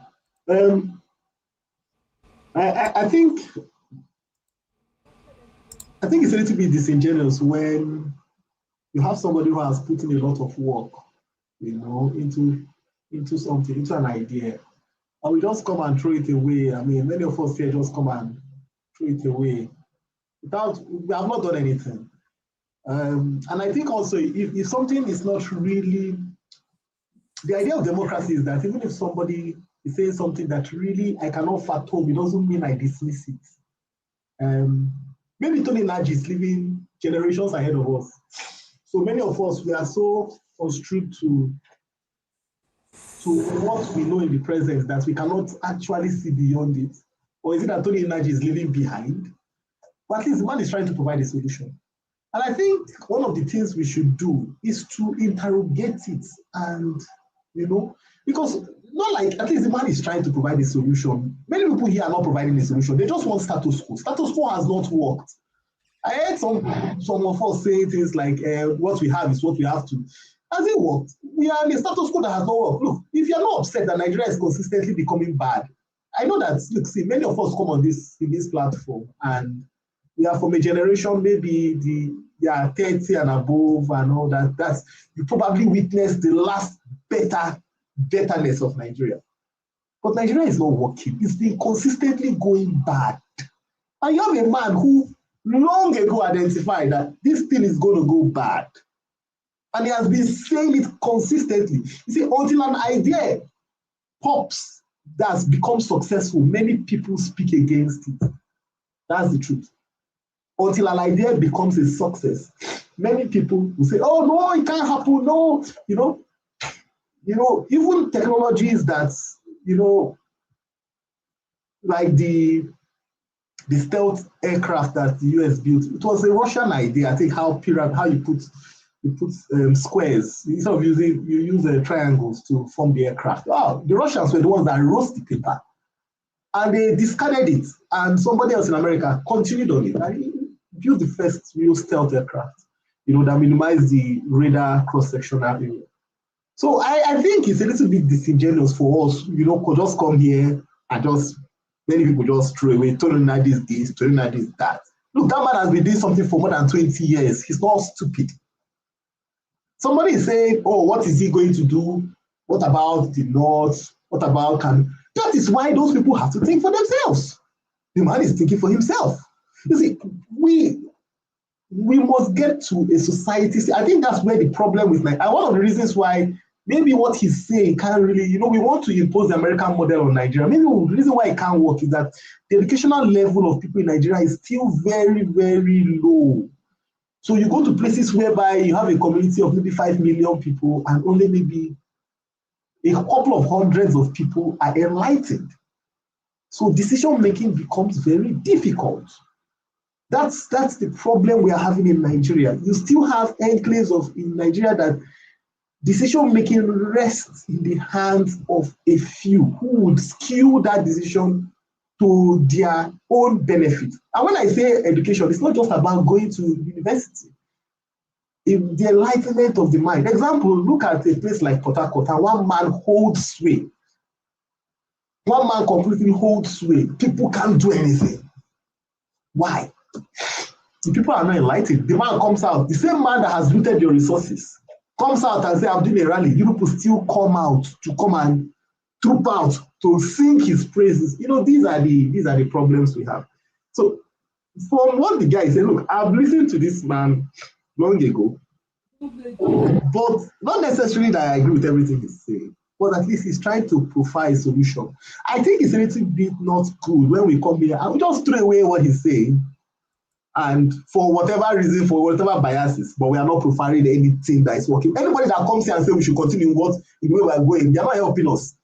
It's not working. Okay, thank you. Let's hear Masker quickly before he goes off again.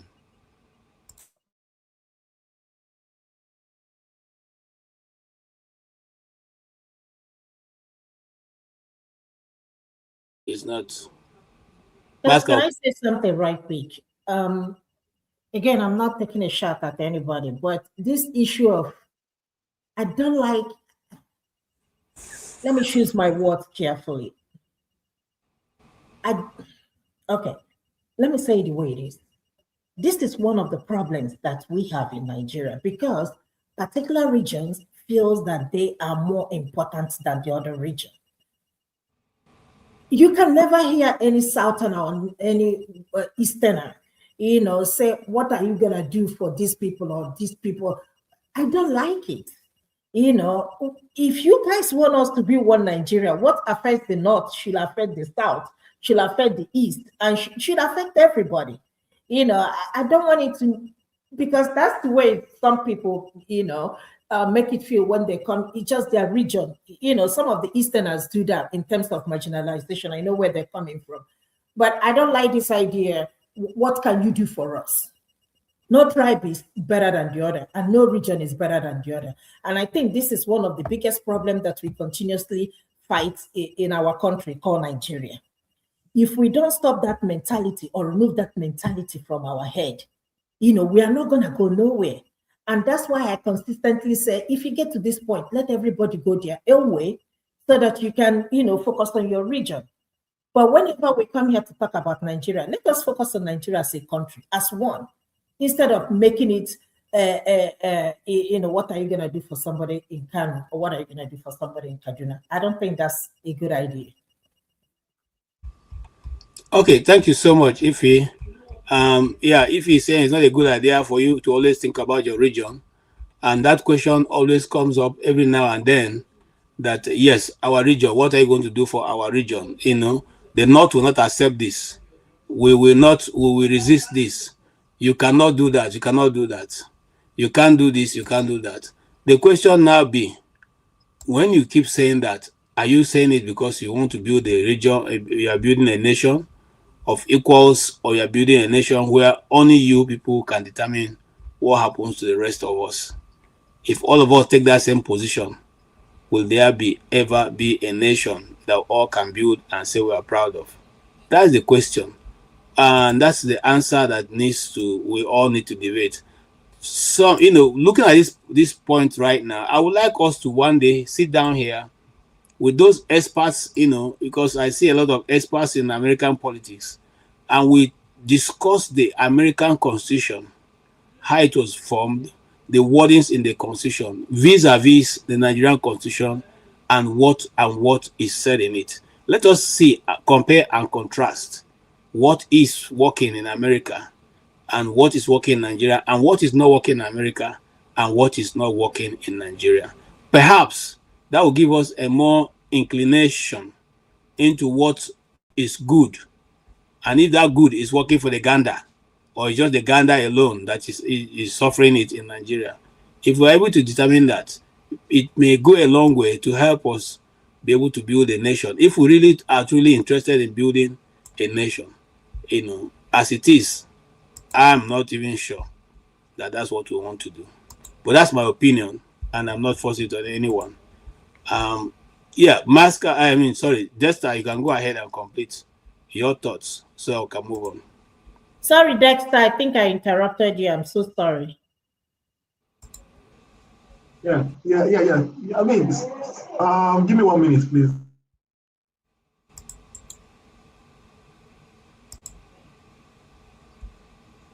Okay, Ndubisi, please make your contribution. You're welcome. I hope all is well with you. Can we hear you make your contribution? Thank you very much, KG. My greetings to everybody. I have been following Tony Nnadi's position for some years now. And he is consistent on what he's saying. What he's simply saying is that we need to renegotiate our union because of the myriad of problems we are facing. Yes, I know many times he emphasizes on what the Fulani hegemony have done to the country. And Ndubisi, give me just, I beg your indulgence. Let Maska, who have been coming off our own, be able to make his contribution, because we don't know his network will be on. Go ahead, Maska. All right, thank you, KG. My apology. I know it's very inconveniencing for the listeners and the fellow panelists, but of course, such is life. One has to be realistic. As they used to say, not every day is Christmas, So please bear with me. All right. So, like I was saying, that the first problem I had with him, as this is a personal thing, it's nothing to do with the man. I'm just saying that this was my take of the messaging, that it was too rigid. It looks like the bottom line is that his way is the only way, is the only solution. I don't normally like that generally. So when he came across like that, it turned me off. The second issue I had was very clearly, I came away with a one-sided conclusion, a one-sided solution that I actually had to ask him, so that it will not be that I was biased. I had to ask him that, look, from my take of what you have been saying, it doesn't look like a certain number of ordinary people who I believe truly for any intention and purpose, they are actually Nigerians. They are indigenous Nigerians, and they are ordinary people, they are suffering. But I don't hear any plan for them in your speech.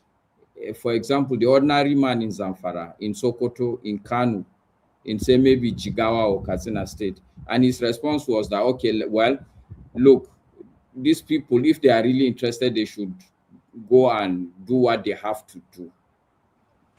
And for me, that is not a very responsible position to take for a leader, for an emancipator. Because if you are an emancipator, you have to have the basic understanding that across the divide, there are people suffering. You can't say, oh, because these are not my people, or this is the only area I have. I know that people are suffering here, but I don't care. It's not fine. For somebody like me, it will not sit with me. And I'm not saying this because I'm a northerner. There is nothing Tony Nnadi will do for me. I've almost lived my full life in the present Nigeria. Okay, yes, I would want my kids to have a better life, but the truth also is that I would have to stand on principle. You cannot just be a one-sided person and I'm okay with you. If, for instance, Tony Nnadi was proposing solution for North, for Mid-Belt, and the Igbo people, and he ostracized the ordinary Yoruba people, I will also not stand with him, for instance. So that didn't sit well with me. But the real issue I had with the whole plan for him was that the whole wheelbarrow, when I looked at it, the whole of Tony Nnadi's wheelbarrow, the fulcrum is United States of America. That's the fulcrum upon which that wheelbarrow ultimately rests. And I also don't like it because I have looked at things that have happened right from time. My understanding of when America does something, ultimately, there's not just America, but the West itself, there's always something hidden. And that hidden thing, most times, is not really good. If we are going to move as Black people, we have to have a plan that is not resting on American support, American direction, American centrality.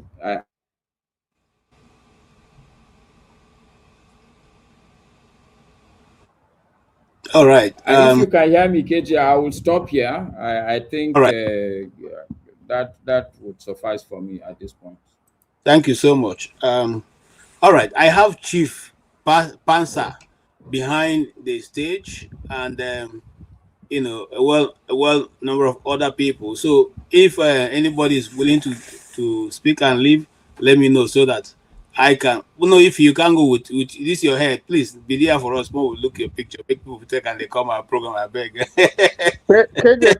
KJ, put me back stage so Pansa can come in. All right. Thank you so much. Please be backstage so that you can respond to Pansa when he finishes. You can also mute Mr. Alan if like he's not on seat right now.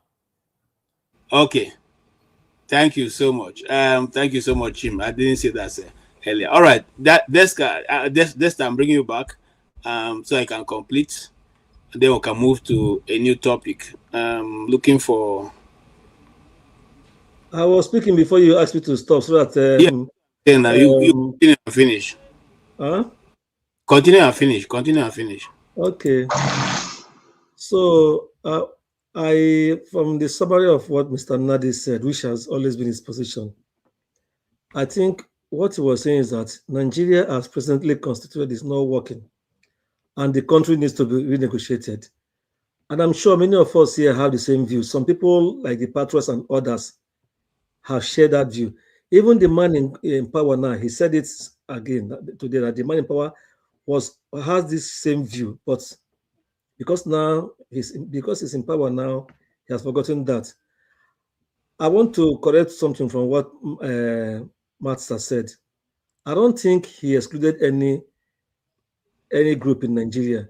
What he's actually saying is that all the ethnic nationalities in Nigeria, including the Fulanis, everybody should come to the table so that we negotiate, so that we can renegotiate Nigeria for equity for everybody.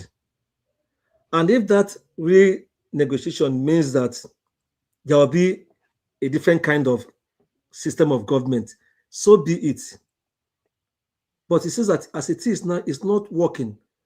We can see the greatest danger we are all facing now, this whole-scale massacre going on across the land. And it is not being tackled properly because some people who feel they have stake, who feel they own the country, they are not moving fast to stop this thing. And that is why many people still suspect that there's an agenda going on. I didn't even hear when he said that he supports the US president. He only said that the president, because of what is going on, that some Nigerians cannot watch and see what is going on in the country. That is why they cried out to some powers that be, including his own group. And I equally want to dispel one talk. Sometimes here, we hear some people say, oh, US is now in our country, bombing our country. Let us say it precisely the way it is. The bomb they threw in December was to take out some segment of these people, killing our people. And since we have heard that they have soldiers on ground, we've not seen them engage in any combat, whichever way. What will happen tomorrow, I don't know, none of us knows. But if our people, the people who swore to defend us, run our country well for everybody, are sitting behind while our people are being killed, why would some of us who feel bad call for help from anywhere? So what Tony is just saying is that he even gave a model. He said the South African model. He said there shouldn't be chaos. We can allow the present system to continue. It will be like an interim government, a winding out government, a government that will stay while the people who are Nigerians, our people here in the country, all ethnic nationalities, they will sit down and decide why the government is still running on an interim level. They will sit down and fashion out the way we are going to govern ourselves. And from there, create a new constitution that will be equitable for everybody, where everybody will be under the law. Then that constitution will be put to referendum. People will say, yes, we want it or we don't want it. At the end of the day, whatever constitution we decide to have, will be the new constitution. Then a new government that will be for everybody, like we have in South Africa, will be the new, a new constitution that will be for everybody, like we have in South Africa, will be the constitution that will be for all. After all, if Mandela was to think of how the whites dealt with the blacks, he would have insisted that no, the whites should go out of their country. Let them, the blacks, stay. But he didn't do that. He left bitterness and embraced everybody. That is kind of thing Tony said. Tony is not excluding any part of the country. So, but what we should do now, we are in an emergency. Our country is literally at war with these terrorists. Anybody hiding behind and saying other things is just deceiving himself or herself. See how they are spreading out now. They are almost literally in all parts of the country. Some people will say, okay, they attack somewhere and they go. But the attack is becoming more and more frequent. They have taken over some parts of some states in the country. Is it until they start attacking cities and going to government house that that's when we know that, oh, this is a full-blown war? And they have the agenda. They have people who are sponsoring them. So the earlier we stop this, the better. That is what he's saying. That is why he says going to election is not the best thing. Because every 4 years we renew this constitution by swearing in a new president. It means the life of this constitution will continue. And probably the president that will come up, except if the person has the willpower to say, we have to sit down and discuss Nigeria. But if he's the kind of person that is there now, who is just after himself, you saw when he went to London just a day or two after serious bombing went up in Maiduguri. So we should face the fact, if we want a secure future for our children, we have to all make sacrifices and see that the country gets better. I don't think what he's saying is out of place. because he has been saying this for over 20 years, even before 1999.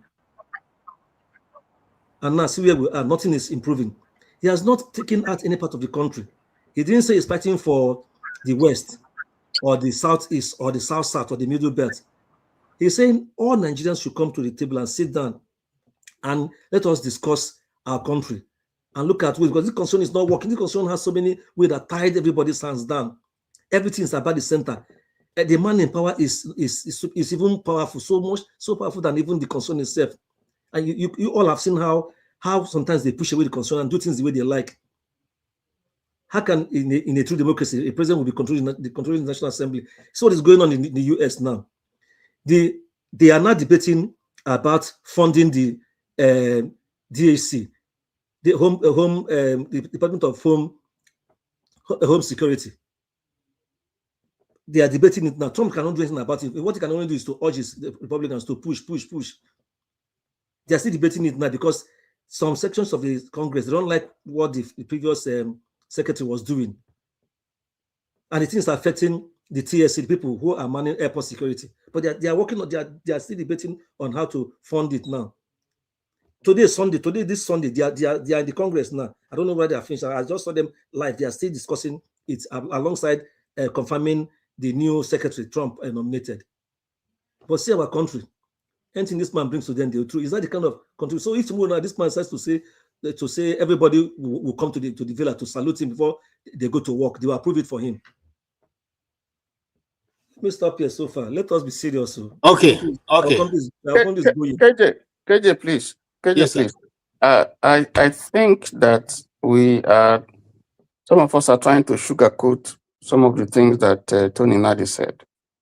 I listened to him, and first of all, he threw a challenge to Nigerians, and he was saying that anybody who would support the election, and there was veil violence in what he said. I don't want to repeat it here. That's one. Two, he also said, and this is clearly, nothing will work, that the solution lies in total, not even review. He didn't say review. We have to discard this constitution and go for another one. And until we do that, there should be no election. And anybody who tries to vote for these people, to vote for anybody or to campaign, that person should be dealt with. He also said, he gave the impression, I think Maska was right, that the only people should feel free. In fact, there's like, you have to get into NINAS as a solution to solving Nigeria's problem. So when we're yes, he talked about the various challenges that we have in the country, which is true. But at least let us please be factual, because we saw the video, we heard what he said, and we should not sugarcoat anything. Thank you. Thank you so much. Can I respond briefly to that, please? Okay. Brother Tony, briefly. I know, Brother Tony, he's your namesake. Yes. Sometimes when he speaks, he talks that way, but he's not a violent man. I didn't hear him say that those who are going for election, those who want to go for election, let them go, then maybe they will be dealt with or whatever, the way he put it. He didn't threaten anybody. He only said that going to that election is like renewing our, that we are trying to renew our damnation, because we have seen over the years, since he said he said 7 election cycles, see where we are. Our country keeps depreciating. We're not saying that tomorrow, if a good man comes in, he will not want to make a serious change, knowing what we know now. And we know some of the good men who some of us are looking at. We know that. No. I'm not sure you listen quite to him. There were no good men for him. No, there's no good men. I'm saying on my own. I'm saying on my own. Yeah, I know for him. That's what you think. And then there are people who listen. Let them say whether there wasn't a veil threat in his statement today. People who listen, let them comment. That is the way. Shim is here. Shim has listened to him in the past. He has appeared on this show. This is like his second time of appearing here. I'm sure Dr. Damasis will give him. The show was not. There was network issue going on. I'm sure he will be willing to appear again. I don't think he's a violent man. He has been on this for a long time. So these political players you see in Nigeria now, he has been in the same table with them on this issue. Okay, let's move. Can I interject, KJ? Okay, 1 minute. I think you made a point. Really, we shouldn't overflog this. I think, look, clearly Tony is. He sounds deterministic. Is his own way, and no other way, right? So that's his position. He doesn't have to be violent or aggressive about it, but it lacks the ability to compromise. He can't even work with anybody, that if has a different viewpoint, a different approach. So we know what he stands for, and I think the key thing is that this whatever reforms he's proposing, most Nigerians can be in agreement with that. But the only issue is not the way he's the methods he's suggesting. It's not going to work. It's not practical. We're talking about politics, electoral politics, power. He hasn't got power, and he's not contesting for power. So how is he going to do it? So it's just like one man, kind of crying in the wilderness. So it's a waste of time. He can. So I think we should just move on. He has done his bit. Okay. So now it's politics. Okay. That's really what we should be discussing. All right, let's move on. Thank you so much for that. Yes, I think we have exhausted this, except somebody has something very important to say. If not, we'll move on. Mr. Tony Nnadi has been on this for a long time, and I appreciate his consistency. But you see, consistency sometimes only carves for you a niche for history. It doesn't really achieve your purpose. So we have seen very dark men. Very dark men are always going to be out there, but at the end of it, they are this thing. It may just be ants in the street. I don't mean any harm to very dark man. I'm just using him as telling Dr. Tony Nnadi that he needs to galvanize more with the opposition, because no one person alone can be able to do it. Peter Obi is bad. Shore is bad. Nnamdi Kanu is bad. Igbohun is bad. This person is bad. This person is bad. Okay, now will angels come down and work with you? Are you going to bring angels from heaven? No. So you choose the ones you can be able to close your nose and work with, and then being able to realize what you have intended to do. Because what you intend to do is a good thing. Because I'm afraid for my grandchildren. I'm afraid for what Nigeria will become in the next 10 years, if there's going to even be a Nigeria. Whether people like it or not, that's the truth. We have to tell the truth. We are the ones who are going to be affected. So if you like, let's think it's politics anybody's playing. It's not. Okay, having said that, for instance, I want to pivot to Peter Obi. Peter Obi is not good. Peter Obi is not good. Yet he's the only one person who the whole apparatus of government have been, beamed against with serious searchlight. The kind of light that ships carry, that ships that travel in the highway, in the high sea. Those lights that can, those torchlights can go more than, almost 100 miles. Very strong. Okay. Now they've searched the man, bottom up, down, bottom, and they've not been able to. Do you think if government has anything against Peter Obi, he will still be walking the streets? Look at Madam El-Rufai, just for bringing out 2 points only. They've collected him and put somewhere. So what am I trying to say in essence? I'm trying to say this is what happened in Kano, one of the northern states, Kano or Kaduna, when Peter Obi went there. This same person who is not able to change the political landscape. This is welcoming.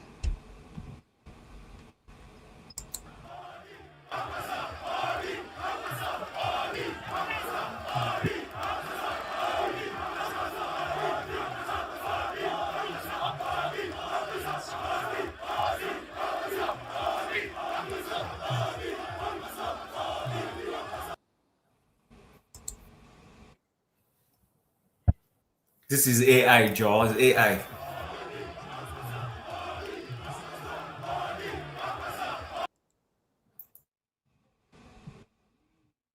Okay, so Chim, Why do you think this is AI? What would be your logical explanation for that statement? Of course, I know it's a wait now, I'm wearing my APC hat. That's why it's AI. No, that cap, that APC cap will not excuse you. But I have to wear my APC cap right now. To speak like that. Okay, so if you are wearing APC cap, so why is APC worried about Peter Obi? Exactly why I'm wearing it, to tell you that it is AI. Okay. Okay, I think leave Chim. He's a man of little faith. Okay. Masker, you know what he meant. He meant that Thank you. you are the only person who understands what I'm going, where I'm going to. He's sarcastic. Gentlemen, sarcastic, yes. Gentlemen, I want to start from Chim. Chim, we are told that Peter Obi cannot move a needle in the north, and that he has a formidable team, and I don't doubt that.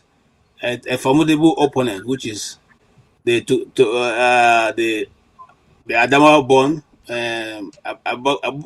Abubakar Atiku, who has been in the political scene since the days of Yar Adua, who was a member of the People's Front, who was a right-hand boy of our very dear General Musa Yar Adua, of blessed memory, who also inherited the platform of General Rai Adua when he passed, and today seemed to one of the major forces in the north.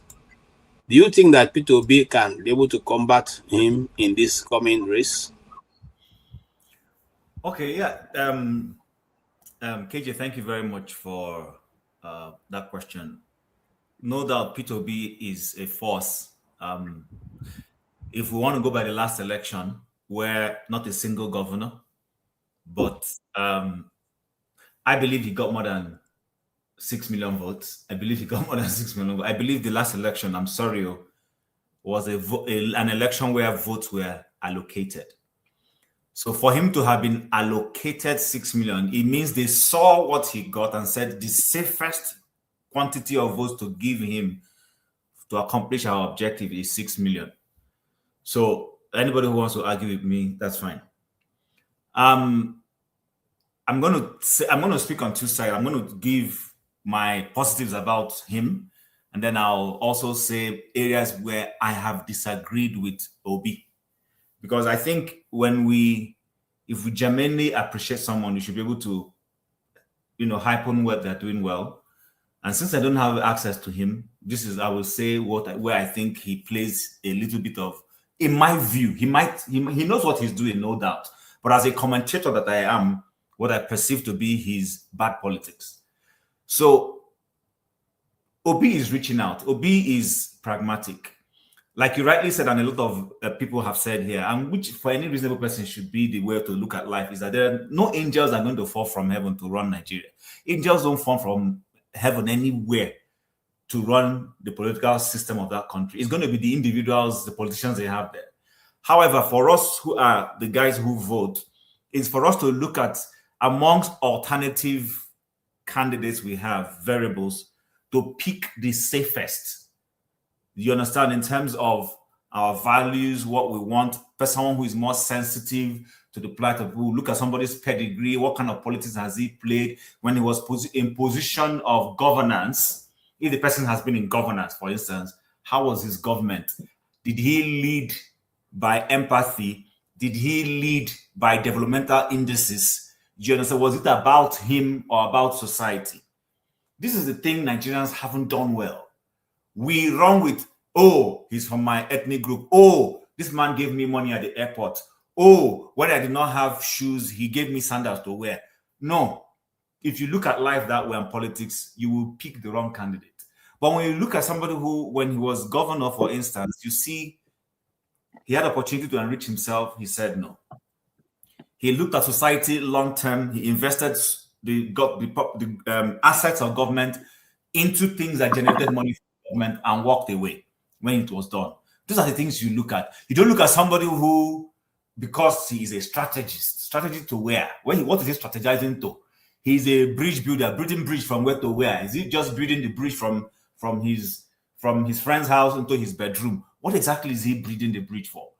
Somebody who is okay. Look at, I was listening to somebody the other day telling me on Honest Bunch that they asked him why he doesn't like P2B. He said that when they asked P2B a question about climate change, thank you, climate change, that P2B just said that he doesn't know so much about climate change, blah blah blah, and he said, and this same person said he was going to vote for Tinubu. Then I stood on my seat. I said, am I hearing right? Because I remember when they asked Tinubu the same question on climate change, I remember what he said. He said something, that was when he made a comment about chalice and church. Yeah. I'm like, do these guys think we're dumb? This is the same Tinubu that because of, listen, we didn't hold political debates, presidential political debates because of Tinubu. Because of Tinubu. Yeah. Because of Tinubu. All the other candidates were ready. He said he wasn't going to show up. And the other said, if the flag bearer of the major party won't show up, what are we going there to do? Yeah. This is a man who went to Chatham House. They asked him a question, and he shared the question to people who were not running for office. But somebody sat on a program that was viewed nationally and said P2B didn't answer a question well. That is why he would not vote for him. And I sat down and I said, Jesus is Lord. Who are the kind of people I'm sharing Nigeria with? And how do they reason? I'm not kidding. It's condescending. This comment I'm making is condescending. I'm sorry. Sometimes I listen to and say, do I really share space with this kind of character as a citizen of the same country with me? So Obi is reaching out. He knows he can't win. His good character cannot win him the presidential ticket alone. If he's realistic, he needs to reach out. But however, this is where I have a problem with him. Maybe for the time sake and for the season and time, what he's doing might be right. But this is where I have a problem. Obi hasn't been consistent on the platform. I'm sorry to say. You don't jump from platform to platform. It doesn't help. The guy in office right now, that is his plus and his strength. He has been in one particular party consistently. AD is what became ACN, and ACN merged with CPC to form APC. That's a plus for him. What that has done for him in terms of politics is that he has been able to sit in one place with people of like minds, sell his bad politics to them. They bought it and they helped him grow. Listen, read it however you want to read it. It is, it's still politics. He sat somewhere, built a machinery, criminal or otherwise, and it has helped him get to where he wants to get to. I know there is no one size fits all, I accept. But the thing is this, Obi hasn't been consistent in one place. And it shows, because that makes it unable for him to be able to hold leverage. Even in this ADC, he doesn't exactly hold a strong leverage. Don't forget, this party is new. The person who might likely win the presidential ticket at the end of the day might be the one who commands a. See, politics is about how does all politics popular say it? All politics is local, and also politics is also a popularity contest. Okay. In the sense that how many of your key henchmen control positions and can influence votes for you. That's okay. So that is where I sit when it comes to Obi, and but does he have a chance? He has a very strong chance. Thank you so much. At this time, we want to move this conversation to a town hall. Never. Baba blue, blah blah, Olaba. Anyway. Our own is not that, so please. Anyway, Chim, I hear you. KJ, respect my president, okay? I'm my president. we moved the concept to the town hall. I was saying, what's wrong with that? The town hall. Sorry, KJ, I don't finish. Olaba. It appears you skipped me and forgot to. Okay, I'm coming. Now, gentlemen, for those of you or those of us watching from home, please take the time to support this channel. Support us with Beguna, because it's only one man that's carrying the weight of the finances. So the more you support us, the more it's easier for him to be able to allow us to be here and discuss these issues. Even if you don't agree with how we're answering the conversation, you can join us and give us your own opinion. Every opinion matters. And please like the channel and also share with your friends.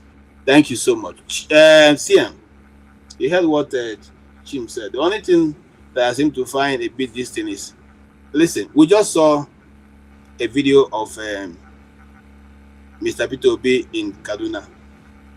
Atiku did not win his last state. That was Kano, actually, not Kaduna. Okay, whether Kano or Kaduna, whichever one of the northern states. But I'm saying that the formidable candidate they are always comparing Peter Obi to wasn't even able to win his local government or his state. I had not been able to deliver, dividends, I mean, when it comes to electoral winnings in his place. So how formidable is that force, really? Or is it overemphasized that Atiku is the one who is going to floor Obi in this case? Or is it going to be election by money that will put him out? What do you see?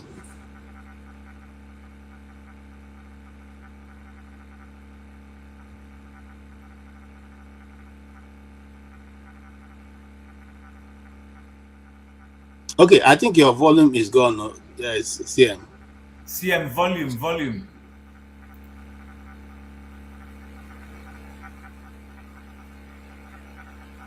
I think he muted himself again.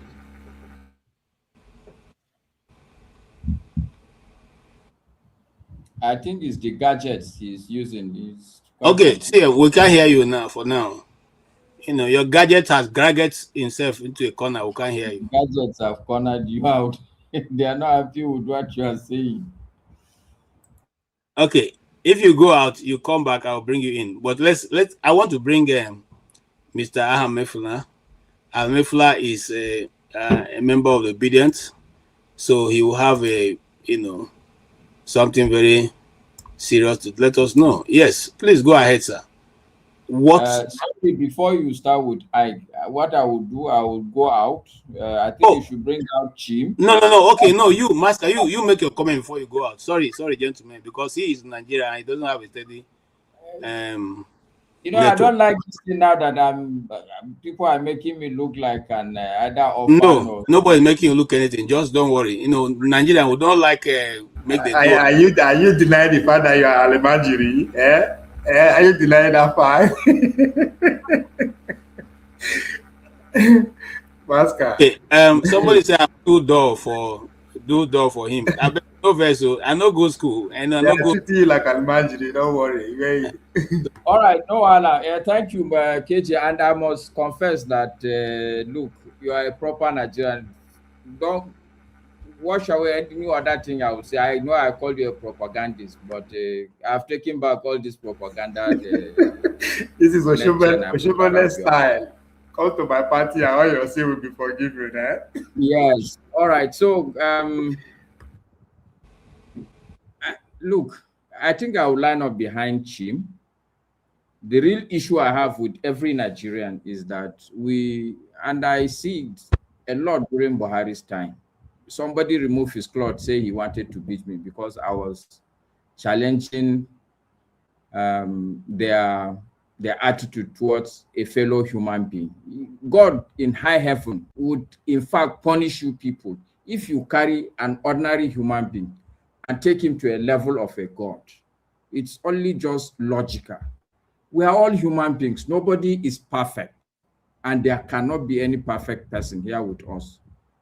So I really, the only challenge I have is, especially the people, the way when we carry somebody, we carry him up and put him on our shoulder, and you don't want to hear any criticism about that person.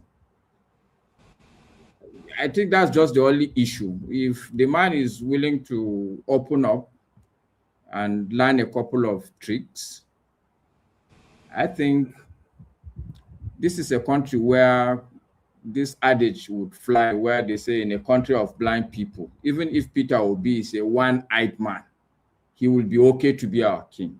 I think I'll rest it there. Wow. Thank Okay. Thank you so much, Masker. I appreciate your contribution. Yes, and I'm bringing this Obi issue to the fore because, every time Obi no be now president now. Obi no be the president. Obi no be even governor for the state. They follow. They no carry and go London as strong opposition leader. Meanwhile, when they went to the Prince King Charles dinner, they saw the opposition leader. She was sitting there. The opposition was there with the people in government. Our own, once you lose election, even if you get good idea, nobody wants to hear it, which is why we are where we are. Anyway, Mr. Ike, you are welcome. Please, let's hear your contribution, because I say that because you are in a position to let us know. We are dealing with a very big masquerade, and his name is Atiku Abubakar, the Toraki of the Adamawa.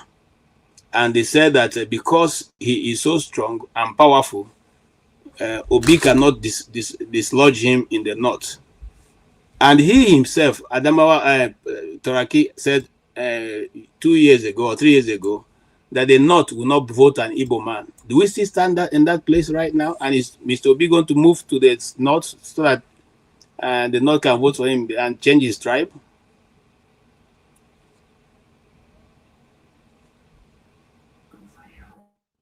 I think AJ, I think my candid advice to, or what will I say is that we have about a few weeks for people to actually know what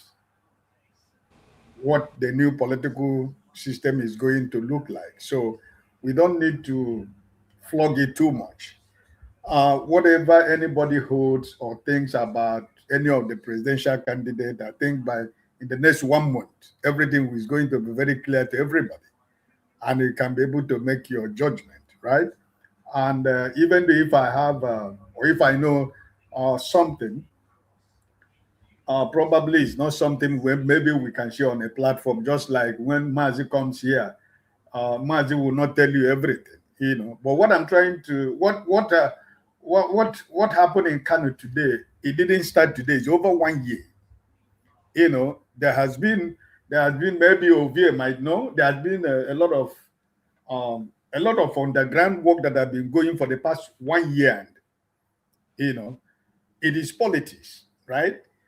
Before 2022, Kwankwaso said he can never be vice to Mr. Peter Obi, right? He was very clear about it, this is politics. And the present politics we are playing now, people that are working behind the scene with Kwankwaso and probably Mr. Peter Obi and other people, they are not just like people like me, they are working around the clock to see if there are possibilities of alignment, But who knows? That's what I just said, that in the next 1 month, everybody will begin to know. Maybe by next week, we'll be able to know where finally Kwankwaso is. I'm not going to be the person who is going to say it, but I think this from Monday tomorrow, we'll be able to, get the clear picture of where things are heading to. The issue of Atiku of being, remember that the problem of PDP today, the architect of the problem of PDP today is Atiku. And the same thing is trying to happen in ADC. But there are powerful people in that ADC that are watching the back of Atiku, his own brothers, that know what is going on. So Mr. Peter Obi is doing what he's supposed to do. He's reaching out, he's meeting people. Midnight politics is played in the midnight. All the things we see in the day is surface of things that we see in the morning. But most of you who have been following Nigerian politics is played in the night. And I think that in the next few weeks, we'll be able to know who is this place, who is there, who is that place. All this permutation is going to be very clear. But the only thing I want you to know is that anybody who is thinking about PDP, which of the PDP are you? Is it one of Wike or the PDP? Which PDP? Which of the PDP are you talking about? Because Wike is the center of. He would destroy PDP until the last minute of this election. He was okay. I remove my hand from PDP. By then he have succeeded what he want to do for Miloko in PDP. So anybody is making permutation of which of the PDP, just like saying somebody is going. Listen, let me be honest to you. I am very fearful of election in Abia State, because which Labour Party is he going to go with? You have to be honest with yourself. There is no independent candidate, for example, in Nigerian politics. So which of the Labour Party, when you say that, oh, he's a friend, he's a friend to the man in Asoro, don't deceive yourself. I am being honest with you right now, that I am very, very afraid of Alexiotti, because he has to make a decision. Because which of the Labour Party is he going to go with? This week alone, Abure has appeared again, has resuscitated from nowhere again. They have spared Nnadi and his group. So which of the Labour Party is he going to be? So he has to also make up his mind, because the APC in the Abia State, they want him out. And he has to make a decision, because if he doesn't make a decision on the day of election, if he stands as an independent candidate, he's going to win. But do we have an independent candidate in an election? So I think that those who are really close to election should, because what is going on right now is the same reason why Mr. Peter Obi left the Labour Party, and everybody know why. And everybody know why every political party is having problems. It's just because of one man, Mr. Peter Obi. So, but at the end of the day, my brother in Kwankwasia knows that there is something that is cooking behind, but we don't know where it's going to end or how it's going to end. But I am very positive of 2027. I leave it like that. Okay, thank you so much, Ike. And I ask you that because you are close, you are in the inner circle. So if you say what's going on in 2020 is 2027 will be okay, we will go with that. Mr. Tony, thank you for being patient and waiting. Now we are cruising to that point where we say Baba blow. Now the question of this politics of chase Peter Obi down, remove him from the ballot, make sure it doesn't appear on any political party, scatter Labour Party. If Alex Oti will not leave Labour to APC, make sure Labour don't exist and it doesn't contest. How will the opposition tackle this? Should they do, like the police will say, fire for fire, or should they be more tactical about this, or should they go to court to seek to? What should the opposition do to give them a leverage to be able to have a strong foundation to stand to run and not a slippery ground? Thank you, KG. Quickly, if you let me, I just would like to correct one or two things that Jim said about Asiwaju being very consistent in terms of remaining in one party. Asiwaju was in SDP. He quit. He has moved from SDP. I mean, we know what happened, but SDP is still a party that is existing today. He was in AD. He left AD. AD didn't metamorphose to AC. He left AD. He had problems. He had issues with them. He left AD and reformed AC. Okay, so he has moved. If you say from AC to ACN, the same party, I agree. From ACN to APC, well, yes, the same party, but he also had moved. To answer your question, I think that in comparing Obi to Tinubu in terms of movement, just imagine what would have happened if Obi was in Abga and contested for presidency in Abga. would he make the kind of impact that he made? Because people see APGA as a regional party. So I see his movement from APGA to PDP as some kind of repositioning, bearing in mind the vision that he had. And then remaining in PDP, I mean, you see the result. If he remained in PDP after all that happened, what would his chances be? Okay, so I think it's circumstances that have made him to move. And nobody is saying to Atiku, you should have remained in PDP, you should have sorted it out. But they say, oh, Obi should have remained in Labour, he should have sorted the problem in Labour and so on. But let me leave that. That's an issue for another day. But you need to go and play the video where in Arise and in TVC, where Ayo Fayose was asked a question concerning Obi and he was speaking about Obi. That video is there for people to see. He has consistently been saying that anybody, any politician that does not take Obi seriously, the Obi threat seriously, that person is not a serious politician.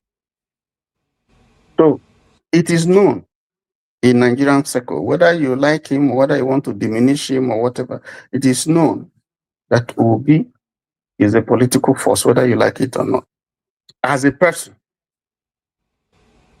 we have seen his capability, his ability to muster support for his cause, for what he believes in.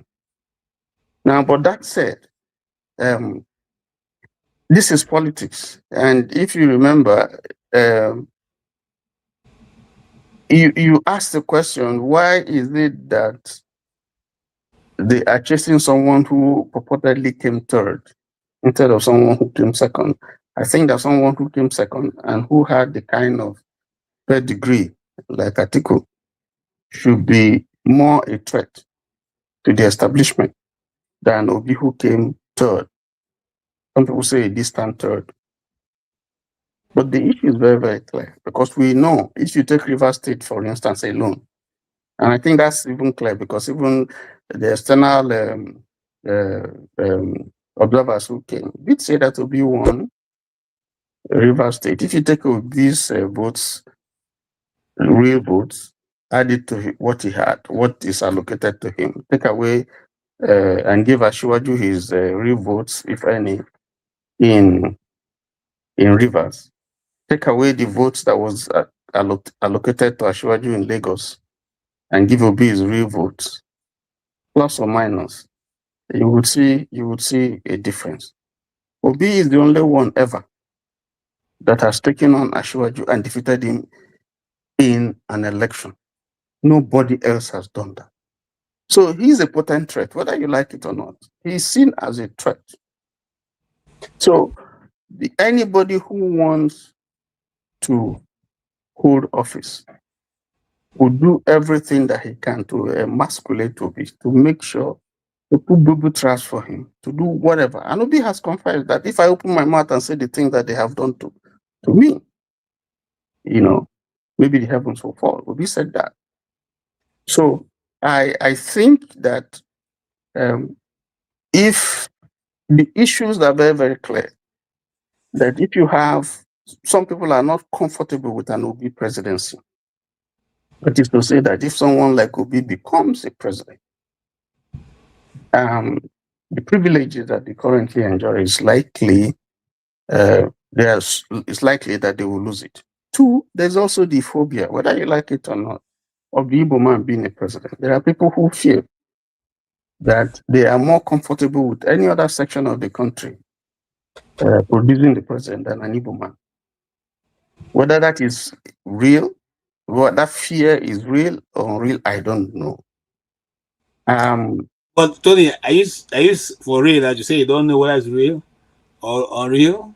Because I'm saying the fear. No, I'm talking about the fear. I'm saying why the yes, whether that fear. Just to digress a bit, your townsman said he will go to war if the purpose for America coming to Nigeria was to take the oil and give to the Igbo man.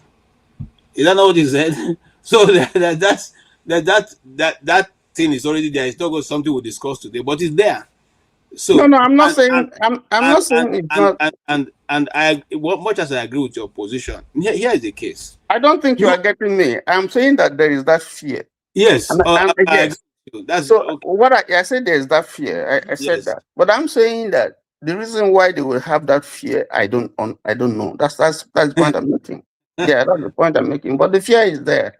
That where I'm not comfortable with an Igbo man, I'm comfortable with some other, ethnicity or any other person, but not to be, yes, there's that fear.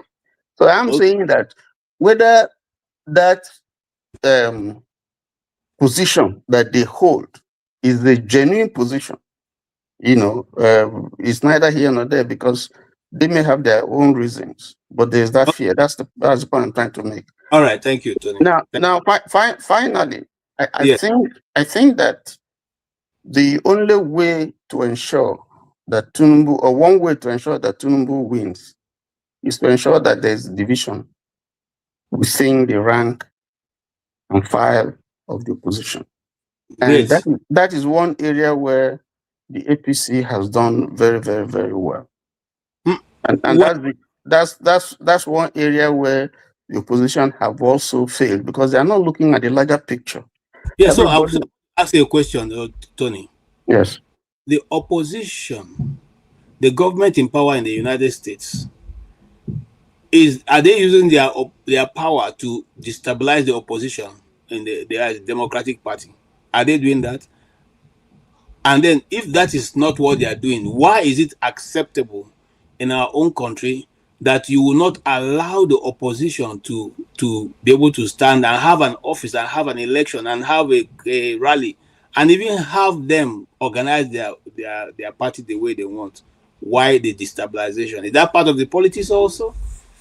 That is why we're saying that the institutions are not working. That's why some of us are saying that you have to tear down the system. Because ordinarily, if you are in a democracy, there's freedom, at least some measure of freedom. But Nigeria's president is one that has powers and he can abuse them and nothing happens. But even here, if you want to talk about that in America, we'll see, in America, there are things that happen that the opposition is crying foul and saying, no, this shouldn't happen. But the institutions have managed to stay strong. So when people go to the courts, for instance, to present a particular case, you see the court, they have done reasonably well to say no. The Supreme Court has the majority of Republicans, and yet Trump has lost cases in the Supreme Court. I wouldn't say, I can't confidently say that of our own Supreme Court in Nigeria. So I think part of the problem has been our institutions. They are pocketed, they've been gagged. And so with the system that we have, if we're expecting the best, we won't get it because they're already compromised. So yes, so we need to do something about our institutions. They have to be strong enough to be able to say no when it's time to say no. Yes, thank you. Yeah. Thank you, Tony. I appreciate it. Sorry, I'm not cutting you, but Chim, you have 1 minute, just 1 minute. We're going to move. Yes. Okay. So first of all, before I say what I want to say, I read something here just on the side. It says after FCT elections, you think Life Venture will give his life to Christ before January 2027. I found that very funny. I hope we know who Life Venture is. Anyway, so Tony, I think you misunderstand me. I quickly did a little bit of Google on AD. So what you will understand is that AD, you see, you know what? There's nothing Tinubu is doing now, actually, that didn't happen under PDP, but it just happened at a different scale. The thing is, he has, sometimes when you teach somebody or somebody learns bad behavior, the person who learns bad behavior can actually escalate that bad behavior in a very magnifying way. So AD was destabilized. I hope you know that, infiltrated. And that's why AD as a party does not exist in the original form. All the members and founding members of AD, of which Tinubu is a founding member, they've moved elsewhere. The only why I said he hasn't changed party is AD created a separate, still the same philosophy of, they were like a Yoruba party, ACN, and started from Lagos. And the man started building reach out to people. From that, his ACN, he went to the north and brought Nuhu Ribadu to be their first presidential candidate. Sorry, I take that back. He brought Atiku to be their first presidential candidate in 2007. They gave Atiku platform. This AD that became ACN in Lagos. And then later on, they brought in 2011, they gave the presidential ticket to Nuhu Ribadu. Then they sold the votes, use my word, sold the votes of presidential election in Lagos to PDP, which is where they made a political bargain to clear Tinubu of his corruption. Remember when he went to the dock in the, what do they call that, asset declaration something, and he went and cleared it, supposedly cleared himself. This was bargain he did with Jonathan. At Code of Conduct Tribunal. Yeah, they were the tribunal. They were originally aligning with CPC, and the condition they gave to Buhari in 2011 was he should drop Pastor the latter rain man. They should drop him. Bakari. Yeah, and Buhari then refused. They put their support and gave it to Jonathan. Jonathan won the election. But by 2013-14, they went back in this rearrangement. And of course, he brought somebody from his camp, Bino Sibajo, and the rest is history. That party does not exist as is. However, one thing we must not, I don't see if elections are holding today, I will not vote for Tinubu. But the point I'm making is when it comes to consistency of the people he wants to work with, for where he wants to go to, let's be honest, he's been more consistent in that than Obi. Obi was a PDP member. Let me end here, sir. Obi was a PDP member, left PDP for ABGA, won election in ABGA. You can build ABGA and move ABGA to become a political party of national distinct and reach out to other people. But he didn't do that. I'm not blaming him totally. There might be things he saw, he felt he can't use that platform, and he went back to PDP. But he's now moved from PDP to Labour. From Labour now, he's moved to ADC. Now, for me, it's because he doesn't have the capacity to build something when it comes to political structure. Let's just okay. I think we'll go from there, Chim. And I want to let you know that I don't agree with your last statement, because if he doesn't have, you see, that's the same thing people say about Donald Trump. They just say he doesn't have capacity. Yeah, the man has a multi-billion-dollar business. Who is running it? You said he doesn't have capacity to build something, but Obi has a multi-billion. A political structure like that. He doesn't. Clearly, he doesn't. No, I don't think so. But let's move on. Let's move on. Right, I'll come back to you. Let's move on. Okwablo, yes, go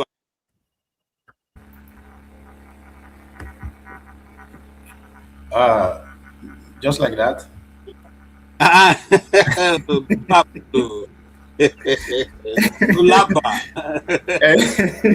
Come, we'll get you arrested. Anyway, this is update. Since Pastor Ike don't unofficially appoint me as to be obedient representative. Yes. So now you first display that video. What you saw in Kano, is it a fluke? I will get there. Man, let's not forget that we still are 10 months away from the real day. So, and in politics, as they say, 24 hours is a big deal. So anything can change. But that's why I say now update. By this time, 2022, leading to 2023 election, political insiders and political agberu like us, we relegated to the obese sound to 4 people tweeting in the room. Anywhere the conversation pop up, I forget not 4 people tweeting in the room, because one obese is not even seen as a presidential materials at that time. I mean, this I'm talking about exact this month, 2022. Fast forward to the following month, 2 months later, which is May, Obi left PDP and joined Labour Party, which started what I regard as rally season. As soon as Obi moved from PDP to Labour Party, which is relatively unknown, rally begin to pop up from Ikoto Ekpene to Ososo to Kafanchan to Meduguri, everywhere rally. We, the political agberos and the political analysts, are still doing our best to say, forget it, this is not just noise. At best, 3 million, I ain't go get.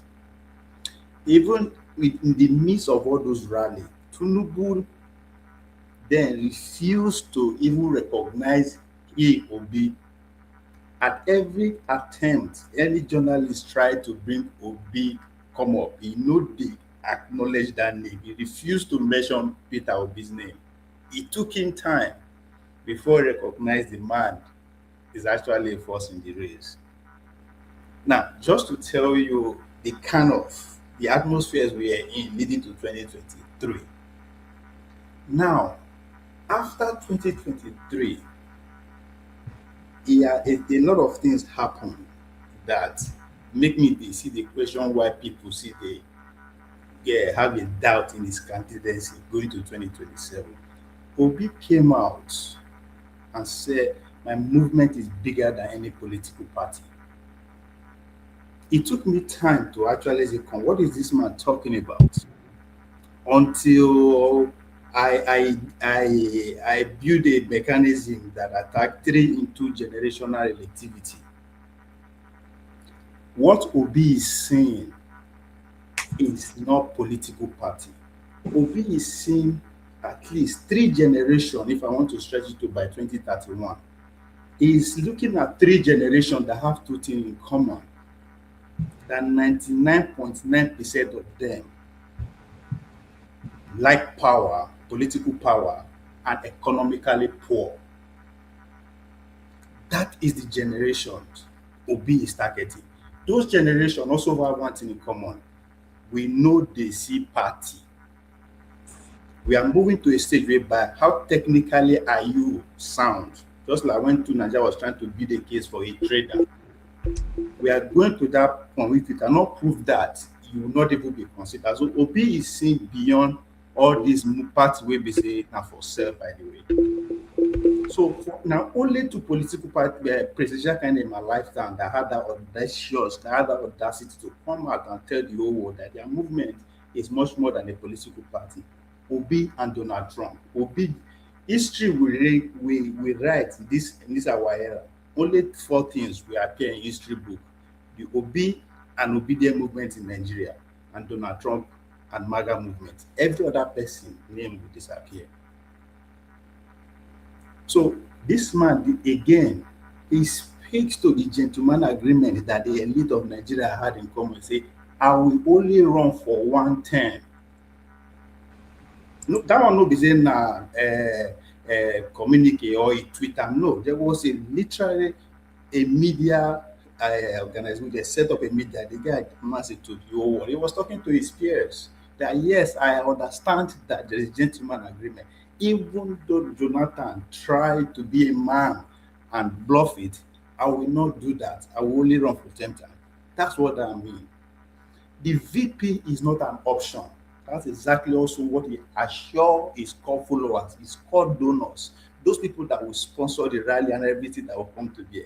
He's assuring them, I am not, because of Una, I will not take any VP position as an option. How will you explain to the Christian genocide narrative all the billion that is being sent in Washington, D.C. and London in the name of lobby, that they will not have a candidate going to 2027? How do you explain that?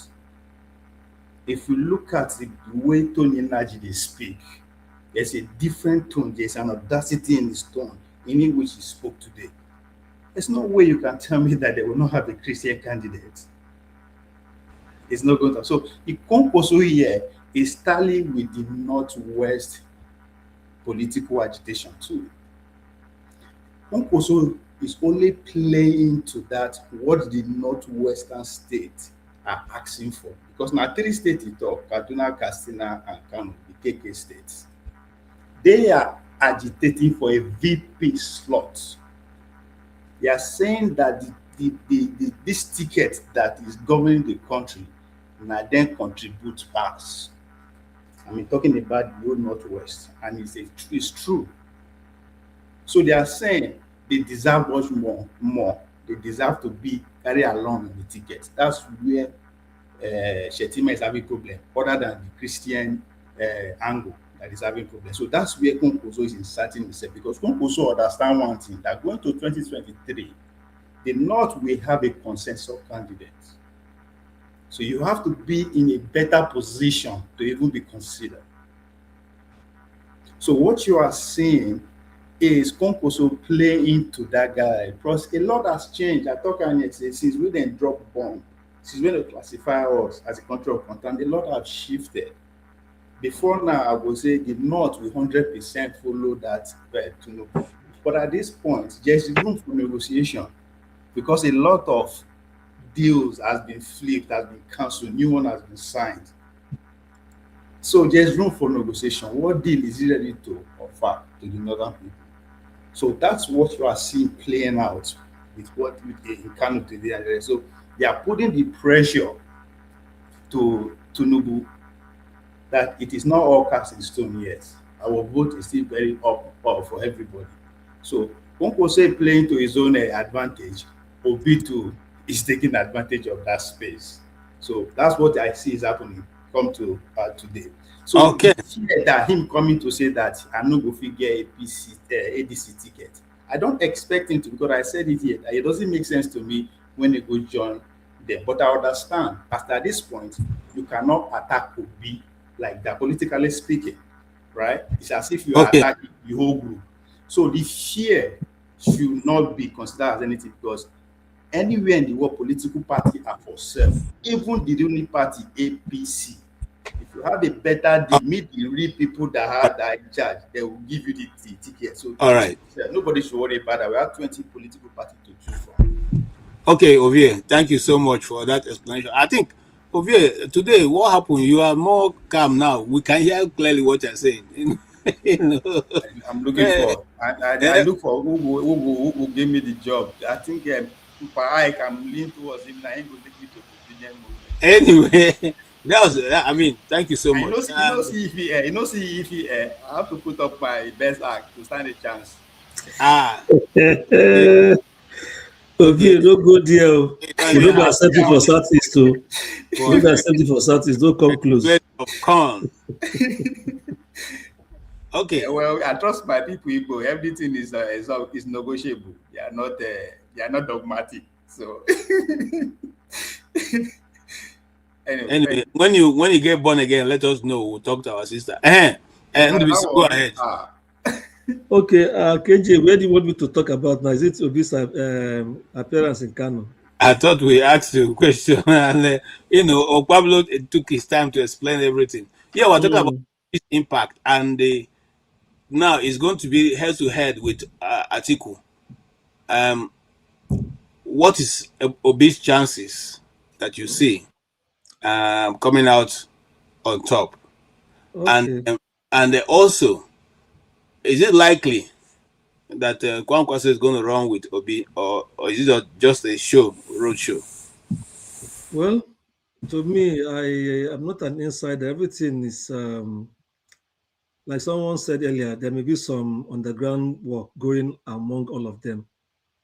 They all know themselves, and then if they are determined to defeat the ruling party, that is formidable because they are in power, and almost all institutions are under them, or almost all, they're not just almost under them.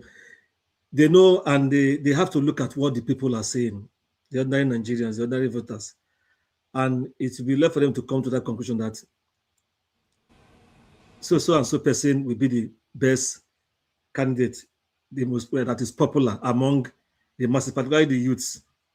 So, and I think in that regard, Obi has a better chance if they want to put it that way. But I think they have two ways of doing their primaries: either direct primaries, where all party members will vote, or the consensus. So we don't know which option they will eventually follow. But they've seen the INEC timetable, and time is ticking. So I know all of them are making their pitch. to their political bodies. So Obi is switching out. What he's doing is good. People say he's not part of what people criticized him the last time. He said, "Oh, he's not popular in the north," but he got some. He won a few northern states, and then I think the effort now will be first to get the ticket of ADC before. If he gets the ticket and the ADC unites behind him, there's chances that he's going to win more states in the north. So that is the main thing. Now we don't know what is going on. We don't know if Atiku is being talked to by some people who know him better to see whether he can say, okay, Obi, go forward, or whether he's insisting on running. If he's insisting on running, it will be a very big tax. Obi might not get the ticket. He might get the ticket, but that is where it ends. It will be like giving this man in power express to go on. But if they really want to change Nigeria, that's why all of them are talking about sacrifice. The initial time they came together. This is the right time now for them to make that sacrifice and put the best man forward that the people are rallying behind, and they know who that best man is. That the people are rallying behind based on many criteria. Okay. Is that criteria. So that is one. But I have a concern for the party. We had that on Tuesday. The case that some people brought to court to the registered ADC because of what I don't know if that law is in the old electoral law or in the constitution, that if a party doesn't win some seats or some positions in a previous election, that they will be deregistered. So yes. They lined up a number of parties, including ADC, but we know where those things are coming from. Nobody has brought that kind of case before. Is this man in power? They tried it earlier and it failed. So they are coming again. Wike is the Chief Justice of Nigeria. No, it's even not. We people are even talking about Wike. He's the man in power now, because if he doesn't want it, Wike won't go forward with it. It's part of their plot. What I'm trying to say in essence is this: that is a hurdle the ADC has to pass. I hope they have good lawyers, because for me, if I'm there, part of the thing I will say is that I will remind them that democracy is a choice. No party should be deregistered, even if they don't win anything. That law, if that law was there, so it was even an aberration. Shouldn't have been there initially.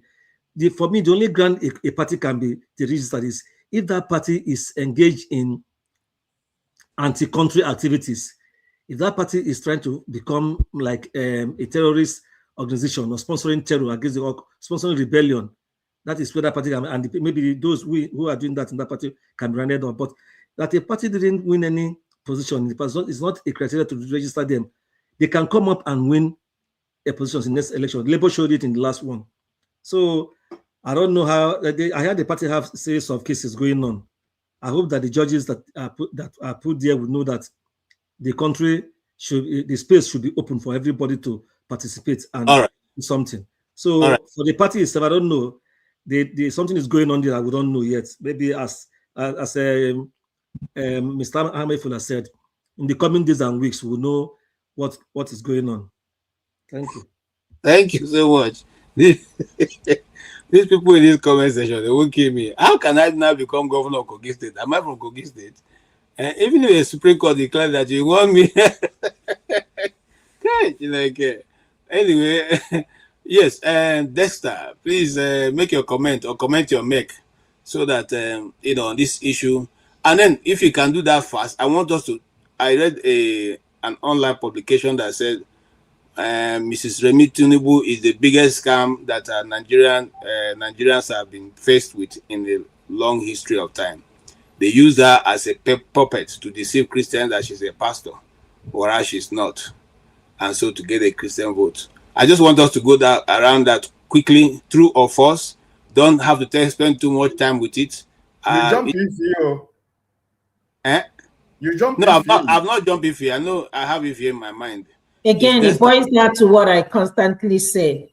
You see, KJ, you see, forefathers. I don't know what I've done to both of you. Yeah, you don't know what KJ is doing today. KJ is saying you are the face of today's show. He wants you to speak last. So leave it like that. No, this is every day. You see, KJ, bright prize. I know. Bright prize. Don't try to remove it from here. Don't try to remove it from the line. Marginalization Natasha is dealing with that in the Senate. I am dealing with that here. Everywhere you go, okay, you see. KJ, allow her to speak. Please. Well, if I'm omitted too, so I mean, no, I? After you, no, don't worry, Oti, he will still come to you and say, "Oh, if don't mind me, KJ, I'm just joking." You know, no problem. I understand. You know, if he actually no, a line. don't worry. Go ahead. Okay, so Desta, then Ify, then Oti. That's how it's. Okay, no, Desta, Oti, then Ify. Yeah. Yeah, that's fine. I'm just messing with you. Okay, go ahead, Desta. And then, like I said, I just put a pause at there. If you can, just treat that quickly and then move on to. We have to round up in the next 15 minutes. Yeah, thank you, KJ. I think people have seen a lot here. I don't know why people are complaining about, I don't really subscribe to complain about things when you have not done anything about it, in the politics of Nigeria, you expect Peter Obi to stay, that you should become a superhero. I don't know. I don't really get it really. Obviously, we can all see the politics that is being played by APC. The master strategies trying to suffocate all the parties. And well, let's say it's about the Nigerian, who you call a Nigerian. It just shows our moral compass in Nigeria is very low, because it's not really about the parties, it's about the individuals in the party. Everybody can be compromised. That's what Tinubu has done. Everybody can be compromised, whoever you are. I think the two guys that know how to do that very well in Nigeria is Tinubu and Wike. Anybody can be compromised. That's what they do. They offer you the kind of money that you would most likely, except you have very high standards of integrity, but they will offer you what you would never believe.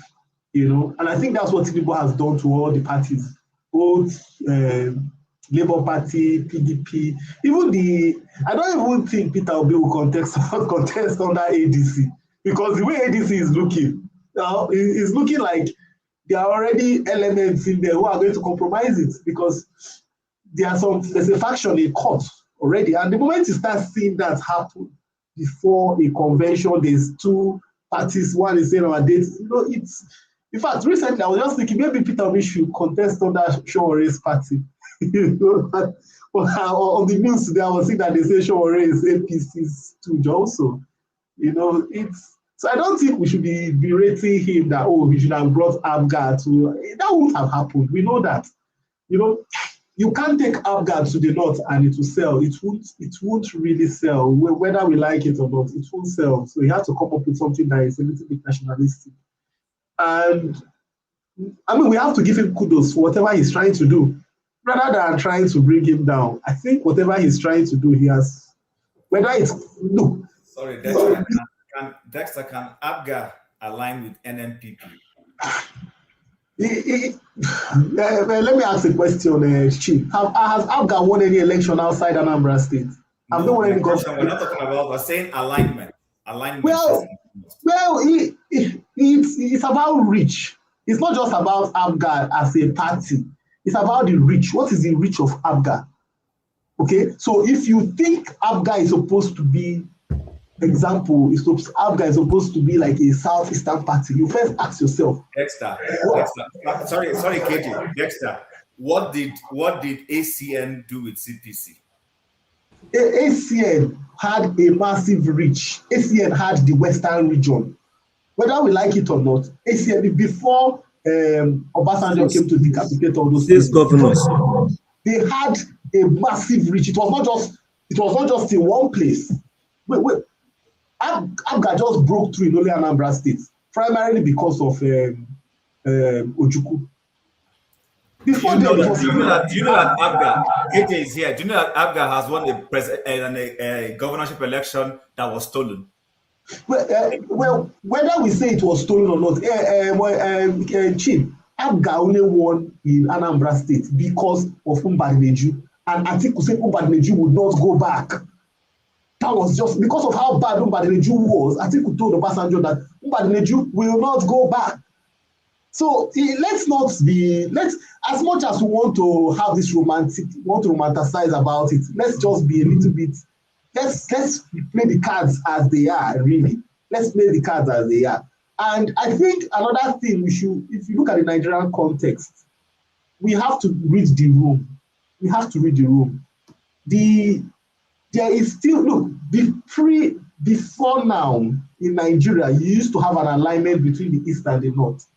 After the Civil War, that alignment really did not work out anymore, you know. And so there is an effort to try and rebuild that alliance. Now, in rebuilding that alliance, it has to be done independently. Whether you like it or not, the people from the East are a little bit, they have to be the ones to show more.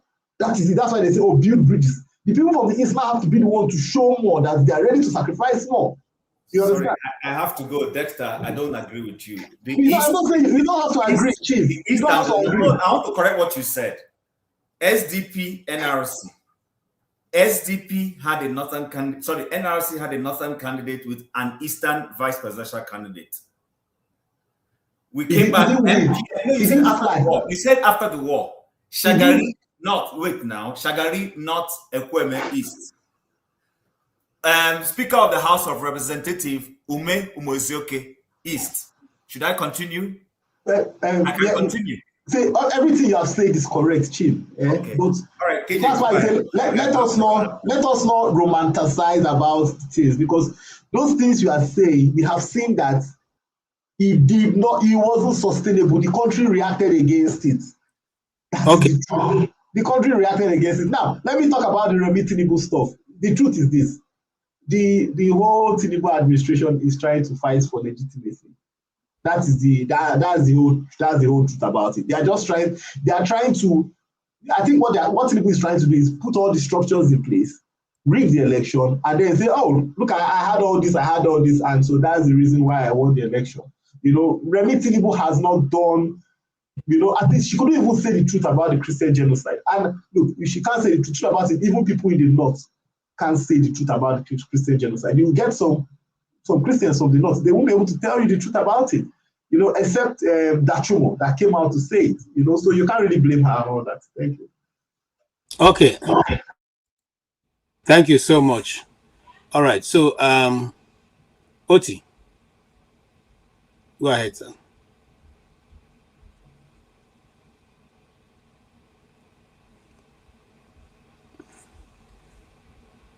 Do you have any specific question for me, or really? Otherwise, I don't have much to say. I mean, other than sorry, I don't have specific question apart from right. So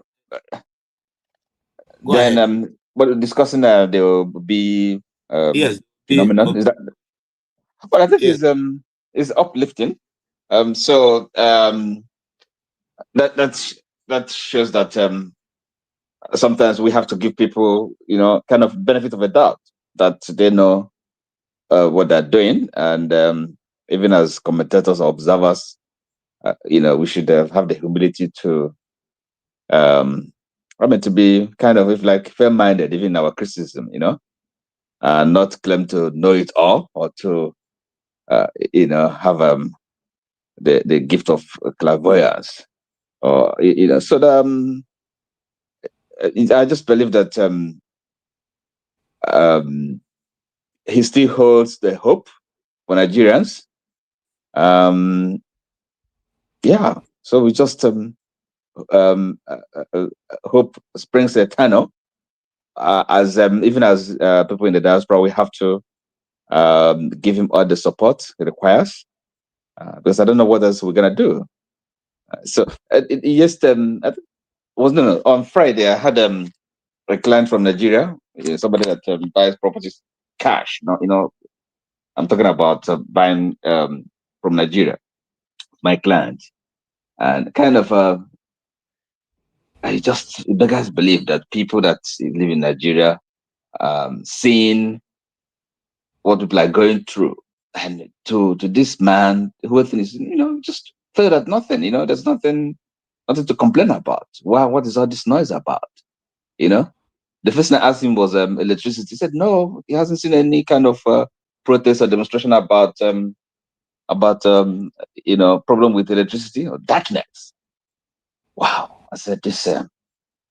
Yeah, so invariably he thinks the government is doing well. But as a member of the elite class, comes here to stay with the family, and goes back to Nigeria. It doesn't feel it. But we know that we need a change. The country, we need a new direction. So that's What can we say? It's is a vindication of those who kind of have kept their faith with Obi. Yes, it's difficult. It's tough. So yeah, we should I'll be more charitable and give him every support he needs, because he's not just fighting the battle for himself. It's all of us. Sorry, Ose, will you classify Obi as a right wing politician? Right wing? No, yeah. no. What makes him right wing? No, it's not. It's not. Maybe being the. By the way, let me tell you. Hold on, because sometimes we talk about this ideology thing here, and I just okay, but right wing, left wing. No, you don't have to. If identify with any of these kind of ideological, pose. You only need to be a human being with common sense. Just have common decency, right? And when you are in government, you know what the job is. It's public service, right? Let me tell you why I asked you that question. Maybe you will give you more. Okay. Because if you look around, especially for the past 1 or 2 years, those people who are a little bit right-leaning, who are seeking for presidential office, whether went through hell, end up being arrested, jail. I'm talking, okay, even Donald Trump himself, they did everything they could to make sure they didn't even stay on the ballot, or they succeeded. If you go to Romania, that the other guy didn't succeed, he went to jail. From Germany to France, so all the right-leaning kind of facing the same ordeal, like the way we'll be. No. Is it okay? But I mean, if we stick to the situation in Nigeria, sometimes maybe people mistake maybe being wealthy, being rich for being right wing. No, I mean, the fact that you're a capitalist or that you make money, you've made the money, doesn't make you be the right of politics. Yeah. No. So that's I don't see him. You just have to have a kind of common. Should I say conservative? That's another way to conservative. Well, for one thing, he's not a radical and he's not a loony leftist. He's just a decent human being. The way I see him, he's a Catholic. So let me put that one in. So it's ideology. It's not something I'm kind of I put a lot of emphasis on. It's just politics. We know what politics is about. If you want to play it as okay, good, go ahead. So yeah, I think we have to kind of Ike here has demonstrated faithfulness and and hope and consistency. So we kind of we can take borrow a leaf or two from him. Okay, thank you so much. Thank you. Iffy. So let's get this right. People keep talking about Tinubu and P2B and Atiku. These three people, they play different type of politics. Atiku and Tinubu, I call their politics of corruption, whether you like it or not. Why Obi is on the other side doesn't believe in that. Of course, we see what is going on. Atiku, if he's really going to contest, we don't know what is going on. Of course, you know that she's going to buy everybody, just like Tinubu is doing currently. So that is the difference between them. Obi left Labour Party. It's not by choice. He was forced to leave Labour Party. because Tinubu, of course, wants to frustrate Peter Obi.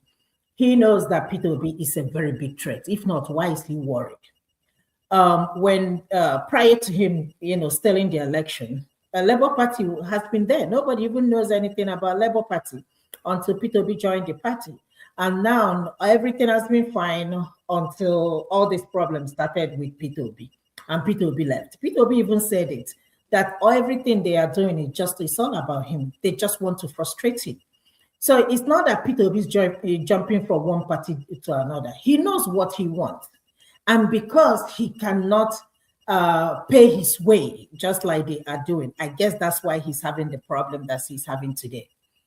If Atiku choose to contest in ADC, unfortunately, he's going to lose. Because, the obedient, the so-called obedient, they're not going to vote for him. If Obi and Kwankwaso, if they're going to be the husband and wife of this new party, if they're going to stay in ADC, it's going to be very interesting. But I want you to understand that nobody's talking about Atiku. Nobody's talking about Showore. In fact, I don't even know where Showore belongs at this point. The only person everybody's talking about is Peter Obi. Peter Obi left Anambra State Governor for how many years ago? More than 10 years ago, if not more than 20 years ago. They're still almost talking 13 years now. How many? 13 years plus now, since 2013. Okay. So, and they're still talking about him. Peter Obi is not a problem. But Tinubu knows what happened in the last election. So he doesn't want to, have any room for Obi to even have any chance to even be on the ballot. That is all he's doing. And the question you're going to ask yourself, you have about almost 32, 33 governors. You sharing rice and beans and all these things you're doing, but still you are afraid. What are you afraid of? You're afraid of Peter Obi. If not, tell me, why are you chasing this man everywhere he goes? If Peter Obi goes to another political party, trust me, Tinubu will do the same thing. So he's going to do everything with Wike and Akpabio to make sure they destabilize any party Peter Obi is going to be in, period. The opposition is about Peter Obi and no other person. They know that Atiku is not a threat. They know that any other person is not a threat. They know that the people are with Peter Obi and the love is organic. We can see that. If it's not because of corruption, there is no way Tinubu will be contesting for re-election. But because the assembly is so corrupt, National Assembly is so corrupt, the people around Tinubu is so corrupt because they want to hold on to power. Because not only dictatorship that we have in Nigeria now, we have totalitarian system of government where the president is the only person that's going to make the decision. So, what Obi is going through is just a pure, not even indirect, it's pure intimidation. Kulata, whether you like it or not, what is Tinubu afraid of? Just tell us, why can't we have free and fair election? Let us have free and fair election. If we have free and fair election today, by 12 noon, Tinubu and his wife, they will be back in Ikoyi, cooling. Let us have free and fair election. That is all we are asking for. I don't know why, Peter Obi is a problem. Coming to Tinubu's wife. Of course, Tinubu's wife is even worse than Tinubu. I will blankly call her a hypocrite. She's not a Christian. She's a Christian or pastor by mouth, but she is more dangerous than her husband.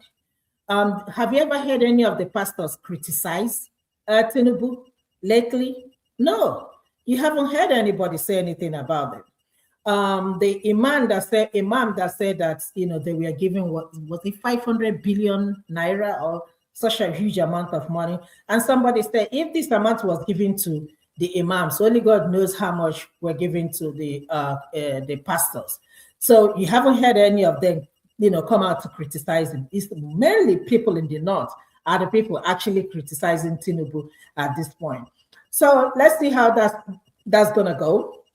I'm not worried about what's going to happen in 2027. It's up to Nigerians, to choose who they want to be their president.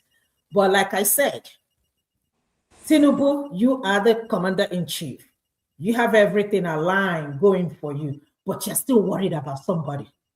and that somebody's a threat to you, it tells me that something is definitely wrong with Tinubu, to be honest with you at this point. Of course, we know we're not going to have a free and fair election. Of course, we're not going to see that. But it's up to Nigerians to come out and defend their votes. If that happens in Nigeria, Tinubu will be in Ikoyi by 12 noon on the day of election. And that's why Wike, all of them, they are fighting tooth and nail, because they know if P2B comes, all of them from A to Z will be at EFCC answering one question or the other. All right. Kulata, it's not about ticket. Let us go back to Nigeria. If you feel that Nigeria is working, go back. I don't know what you're doing in Georgia. Just go back to Nigeria and support Tinubu. Don't be on online supporting him. Okay, this is not how to run that's not how to run a politics. And this is not in the country where you are. Even Trump, with all his shenanigans, he still doesn't have power over opposition. So forget about that. Take your children back to Nigeria, and then you can come, we can have a conversation. Other than that, thank you, and thank you. Thank you, Ify. I really appreciate you and your coming to be with us every time we put on the camera. And thank you also, Mr. Tony.